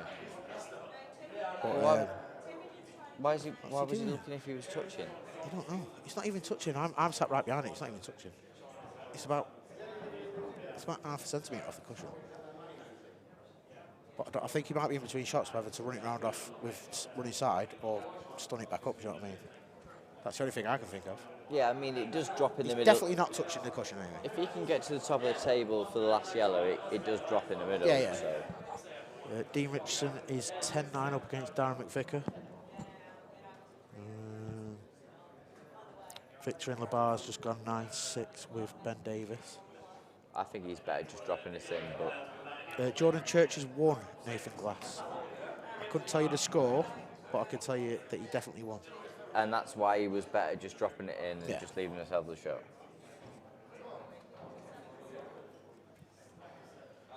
Now I think he's left himself... But if you look at how many frames have we said where he's run out of position or he's played a shot there Every frame. that he didn't have to play, do you know what I mean? Yeah. Obviously, we can't doubt his ability, but... No, he's a great player. But we've said near enough every single frame, like, he's gone out, he's done this. Why play that? He should have played that, do you know what I mean? Yeah. Percentage shots sometimes. I mean, why go around off 3 rails when you can just stun off one, sort of thing? And that's what he seems to do a lot of. And he's played that really poorly. He could have played that and missed the black and even maybe dragged it in off the... It could have dripped in anyway, couldn't it? To be fair. If he misses the black, there's a chance it goes. And he must have thought it went, otherwise he would have played it. Because he's not played to flick the black, has he? I thought he played the flick. Do you? Yeah, off, on and off. I'm not sure. I think he thought it went. I think he thought that if he missed the black, it would have dropped. So he played it dead weight as well. I think if Rob wins this frame, it's wide open. And I totally agree, because it's Rob's break next as well. Yeah.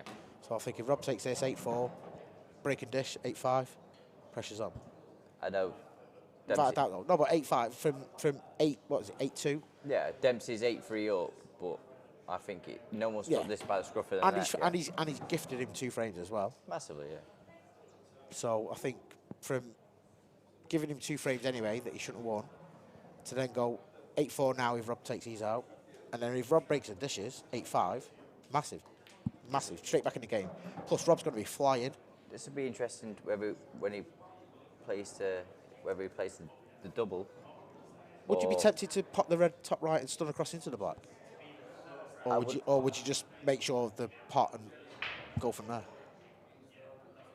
Me personally, I'd pop the red top right and stun across into the black now and see what happens. That's what I would do. I think. But obviously he's got a different way. Yeah. Is he screwing, or is he just dropping it for the double? If you screw it and get it wrong, it's pathetic. Of course it is, yeah. Yeah, you've got to just, for me now... Would you just like take the bullet and double? Yeah, you've got to leave yourself a straight double. Yeah, fair play. Because if you get it wrong... Yeah. Oh yeah, of course, yeah, if you get it wrong, it's... Yeah. Well, he's gone for my shot. And he's played it perfect. It's a bit trickier. It could have been a bit further off the cushion. That's a good shot. I think you fancy Rob getting this, definitely, 100%. Yeah. Fair play, decent shot. That can go wrong, I think your choice of shot was probably the better shot to play. Just make sure you give yourself a chance to get a double or something. Because, like you say, if he goes behind the back of it, he's got nothing at all. No. So yeah, I can get that. Clinton Jansen and Mark Boyle are 3 each. Rob Wharne's now 8-4 with Stephen Dempsey. Man's dying for a toilet, so... Personally, I don't think many people are updating the scorecards, to be fair. Timmy's just left me now to go to the toilet.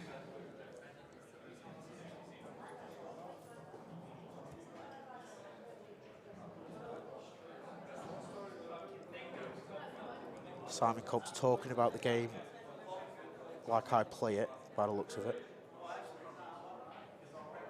I think this frame's massive now. I think Rob's been gifted a few frames, and if Rob can break and dish this now, 8-5, it's massive.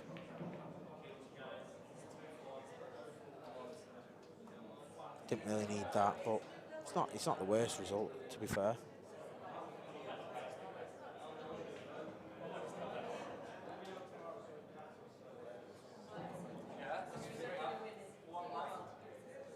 It looks like Rocco was in the same category as Tim, saying about screwing it back was a risky shot.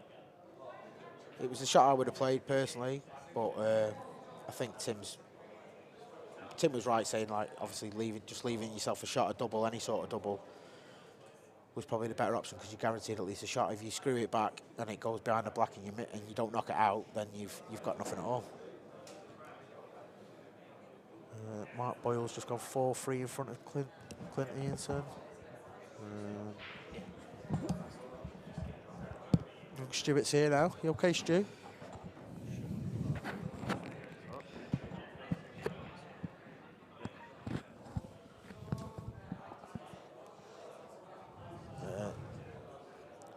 Dylan Leary's 10-3 up against Jake Dillon Newlove.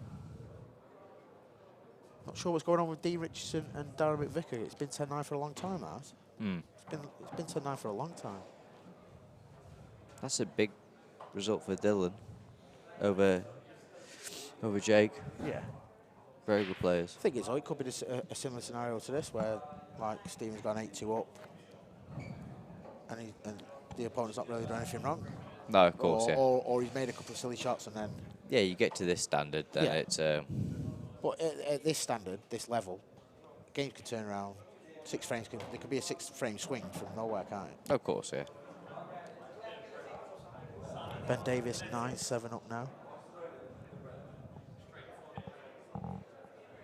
I'm wondering whether that Dean Richardson Darren McVicker game is over and they've just not updated the screen. Can't see it. Because it's electronic, isn't it? So I'm just wondering whether that Dean Richardson's won, not pressed the score, and just walked off and give a result in. Does that make sense? I can't see him playing, to be fair. Well, what table are they on? Table 6. And I can't see table 6 from where we are.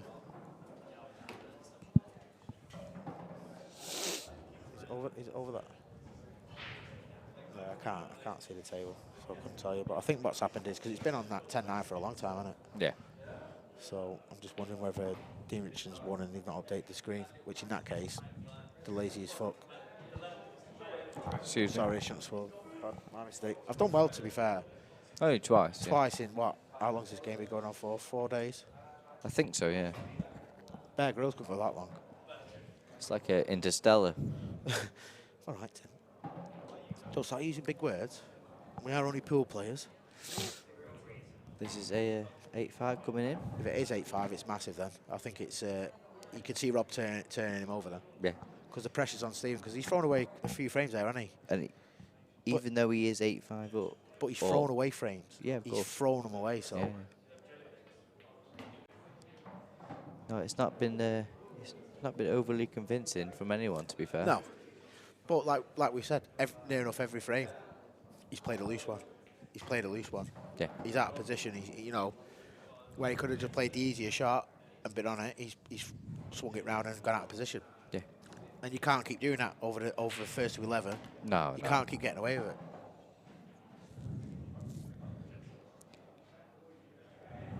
Looks like 8-5. Yeah, there you go, 8-5. I'm not saying Rob didn't believe before, but I think he definitely believes now. I think now, with the way with the frames, how he's won the frames he's won, it's made him get more confident and not Stephen down. You can tell his body language. He's got a bit of a swagger about him now. He's ready to go. 4 frames ago, he was sulking, shoulders slumped, stamping his feet around, and Stephen seemed the confident, more sort of excited player, didn't he? But then I wouldn't say he was that excited, to be honest. I think it's... Do you think maybe it's a case of that he knows how good Rob is and he's just thought, I'm going for everything? I think too much respect. Yeah. I've got a chance, I'm going for it. And sometimes I can't miss. You see that against good players sometimes. There's a little bit too much respect. But they both play at the same level. So, should he really be thinking like that when they both play at that level? I'm only surmising, but... I mean, I don't know, does Stephen play in the tours over here or anything like that, or is he just playing Ireland? I don't know. I'm not sure, to be honest. That's another monster break, that is. That's huge, yeah. But it's the same again. Will he play a loose shot? Will he run out of position? I don't think Yellow's can... I mean, it's either or, but for me, that's Yellow's done. I think if Stephen doesn't take this frame from here, I think he definitely loses the match. Yeah. With how they've split... This should be... This is 9-5. With how they've split, if it's not 9-5, if it goes 8-6, I think Rob runs away with it. He can lose the white 2 or 3 times in this finish and he'll still be all right. Of course, yeah, because there's a ball to cover every single shot. Yeah.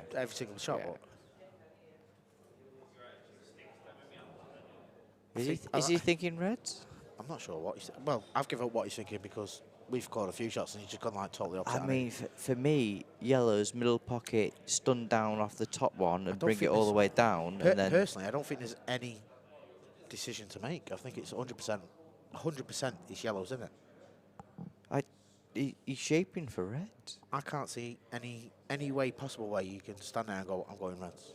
Is there? Is there? For me, no. If the red went in the middle next to the yellow, which it doesn't, then maybe. But there's just no. What's he thinking about? I don't know. I think it is his head. But he has gone weird ways a few times, hasn't he? Yeah. He has gone weird. Yeah. So. Yeah. No, I think this is yellow. Stun it in. That's for me. And then stun the other one down all the way past the black. I mean, don't get me wrong. I'm nobody to question what way he goes, but you're looking and you're thinking, well, it's so obvious which way he's going, and then he's going like a totally different way. You're like, why are you doing that? Well, he's topping it through at the moment. That's... I don't get that. Very strange. He could have took them both out and drifted down. Go on, Tim, say it. Say it again for the fans. The 14th frame. I think he's slightly run out of position there. I would say that. Another strange shot. I don't get why he's played that. Don't get me wrong, he's not like out of position to the point where he's going to lose the frame, but why make it so hard for yourself again? But what I think he's planning on playing is drifting that yellow past the red, and dead weight. And leave the yellow to the left corner. But he didn't need to. I know, yeah. Well, all the balls led to get that way anyway. Yeah. So he's played a lot of strange shots, Stephen. But like I say, I've never seen him play before, so I don't know his game. But he does play a lot of really strange shots, doesn't he? I wouldn't have gone this way, but He does go a bit. He goes a bit weird about his finishes, doesn't he? yeah, no. But sometimes people do that if they're not playing very well, don't they? You know, if you're not playing well, you're not queuing well, not confident, you do go different ways, don't you? A bit weird and. Well, no one's flown in this match yet, have they? So Oh no, there's not. Yeah, but we don't know how he's been playing before he's came or anything like that. So maybe he might not have been playing well before he's come. He might not have much confidence, so he's just going whatever way he's seeing. To be fair, if he goes the way he goes and he gets them, then he gets them. Well, that's so it. it's like, well, that's the right way. Oh, of course, yeah. The right way is the way that you win the frame, but yeah, obviously, sitting at the sideline, you're looking at it thinking, what the hell are you doing? And he's left himself a nice finish now. A straight plant, and then... Of course, yeah, but why... And he nearly rattled that, and he's left himself a bad angle again. Why leave the plant when you didn't need to? No, well, if he goes the way that we were saying, then he just leave the plant. Yeah, so. Maybe it's just lazy pool, because he's played the shot that gives him the highest reward, but why not just play the shot to come round and then just play the yellow down to the left corner, yellow down to the right corner? But is it lazy? Is it lack of confidence? Obviously, you can play the game.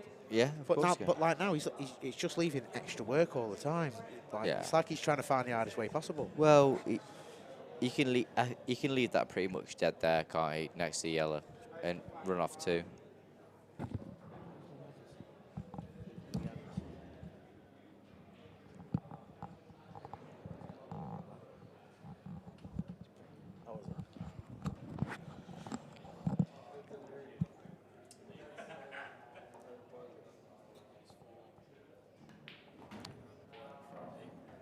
Yeah, that's a good shot there.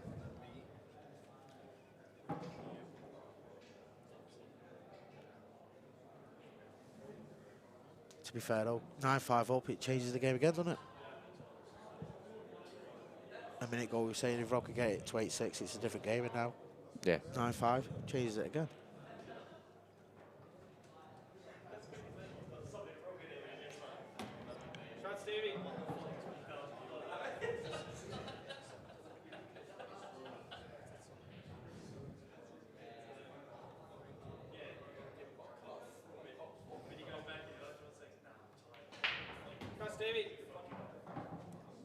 Here we go. Is it Stephen's break as well now? Is it Steve Dempsey's break as well? No, I think it's Rob's. Nice Rob's.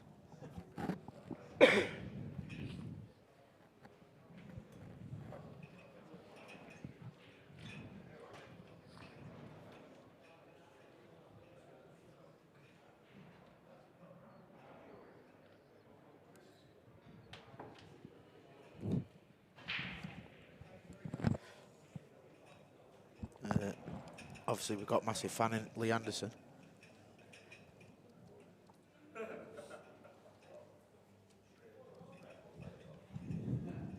Thanks, Lee.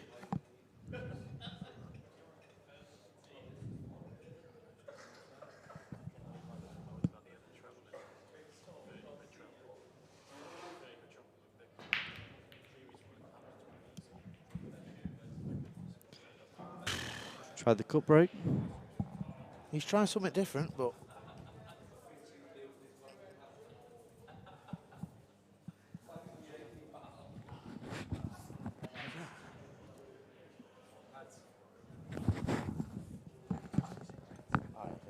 I'm going for myself anyway.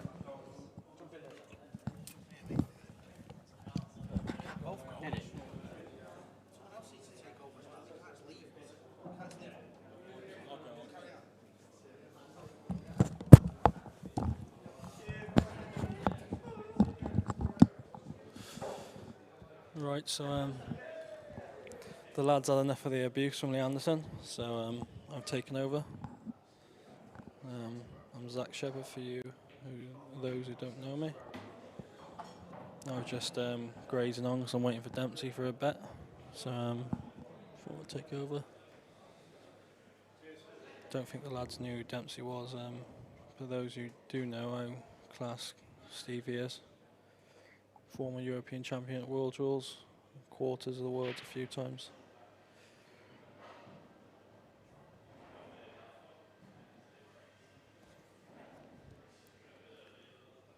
Irish in a bit of form, Carl O'Donoghue beating McCartney in the on the TV table.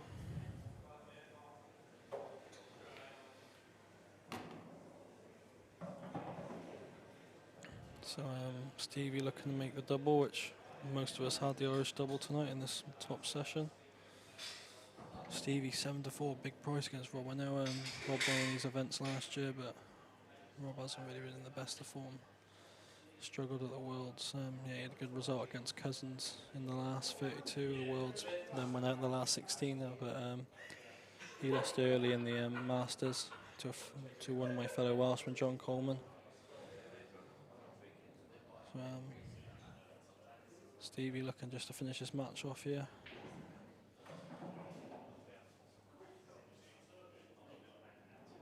Be a hard task here for Rob to win 6-1, but how the balls split on these tables with a sharp rack, still plenty possible.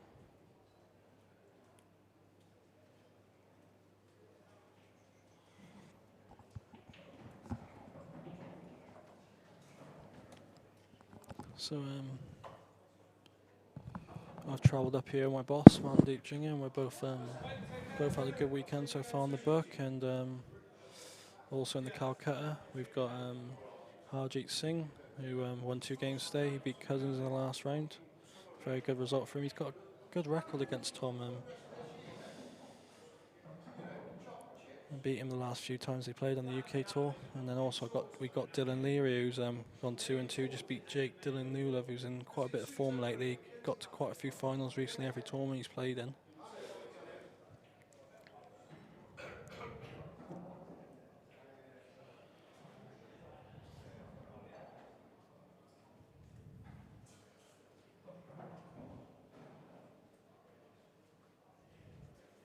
It's just this one really problem ball for Steve, left hand side rail.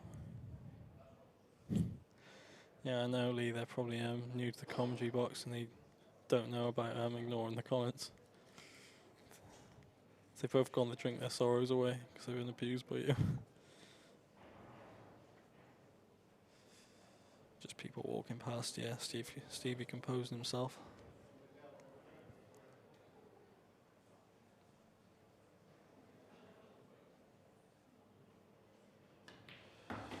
Played. That's a very nice shot, and he's left it to the top right-hand corner. Wasn't sure if he had the angle for that, but as you saw, he played that very well.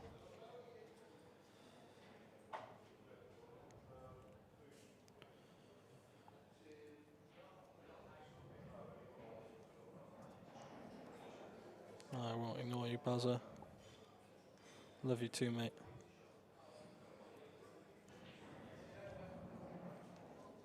I'm not looking forward to my 9 AM game tomorrow.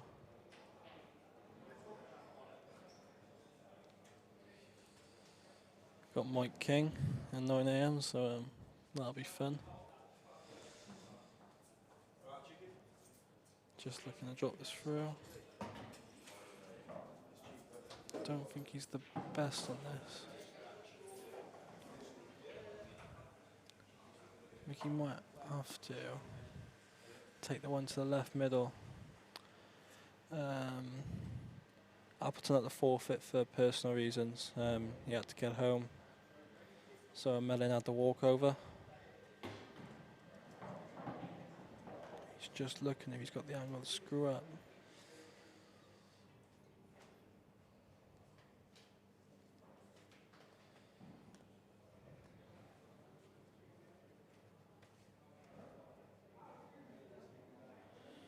I think he might be playing to leave the double here. Screw up anywhere near the right middle pocket, but he's played that very, very well. Oh no, and it's stuck to the black. How well did he cue that? And he's just basically rocked in the black. Not left himself a shot.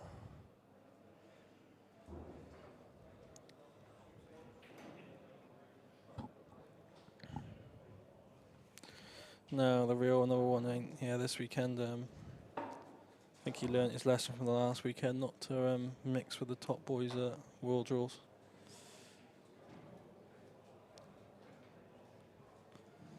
Steve, you're looking to go one rail here. Try and pot the yellow in the bottom right hand bag. If you can see enough of it. It's quite a natural shot this. I expect him to get quite close to this.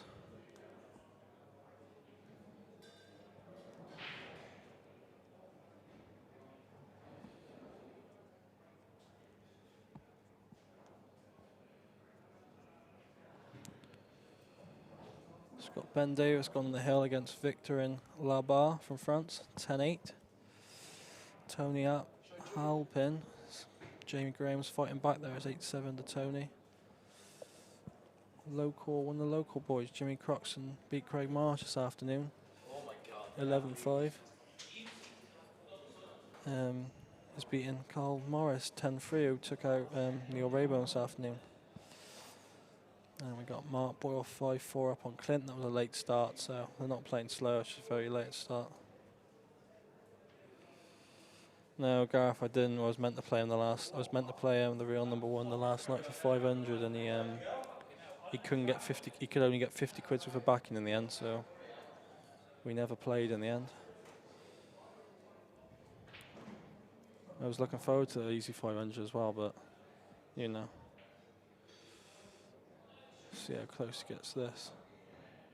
Should be on the black if he does get it. That's close. Oh, he's got it. See, I was always expecting him to get close. Just a natural shot. I think he deserved that. It's quite harsh when he screwed up and down and landed right on the black. And the last game that's going on so far, it's 7-3 to Ronan McCarthy. That's Dempsey on the L to complete the Irish double tonight.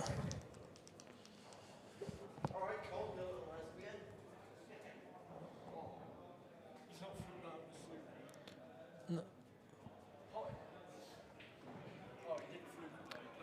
Yeah, he got very when he screwed the last ball, got very unlucky on the back, and he potted it just off the rail in the bottom left. What's your bet? 5-fold. Yeah. All. I got Boyle. What's your bet return? 1100. Mine don't return that much.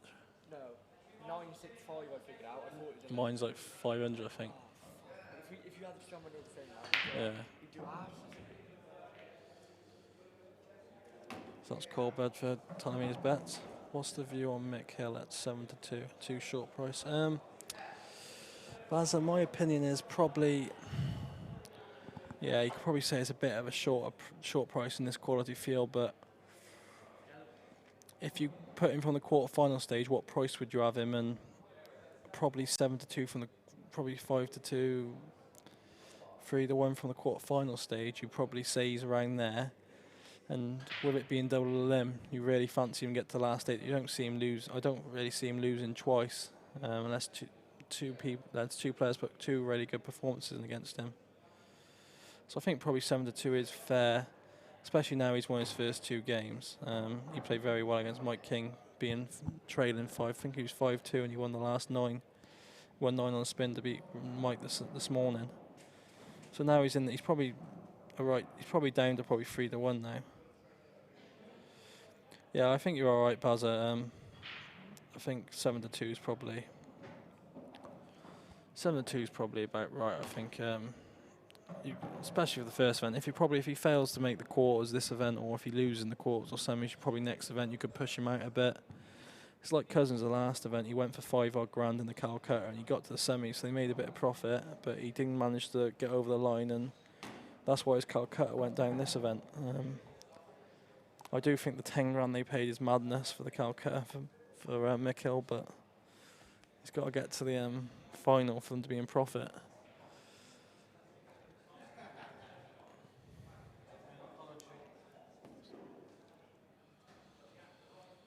I know what you're saying, but it's such a top field. Like, I think he runs into Cousins. Well, I was about to say he runs into Cousins, but he doesn't know Cousins has lost that half. But he would have had Cousins before the quarters, I think. So probably the draw has opened up for him. So you probably had a good bet now at 7-2. So as I'm chatting away, Dempsey's done his business, and this is for the match.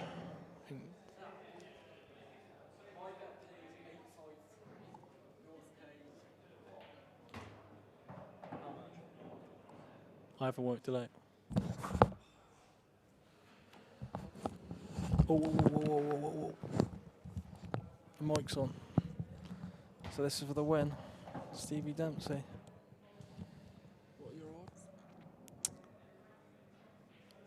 That's Dempsey into the last 32 of the winner's side. Very clinical performance there. Rob don't look happy, but right. Good night, everyone. Good night, Bazza. Love you, mate. The Irish doubles is in. Yes, mate.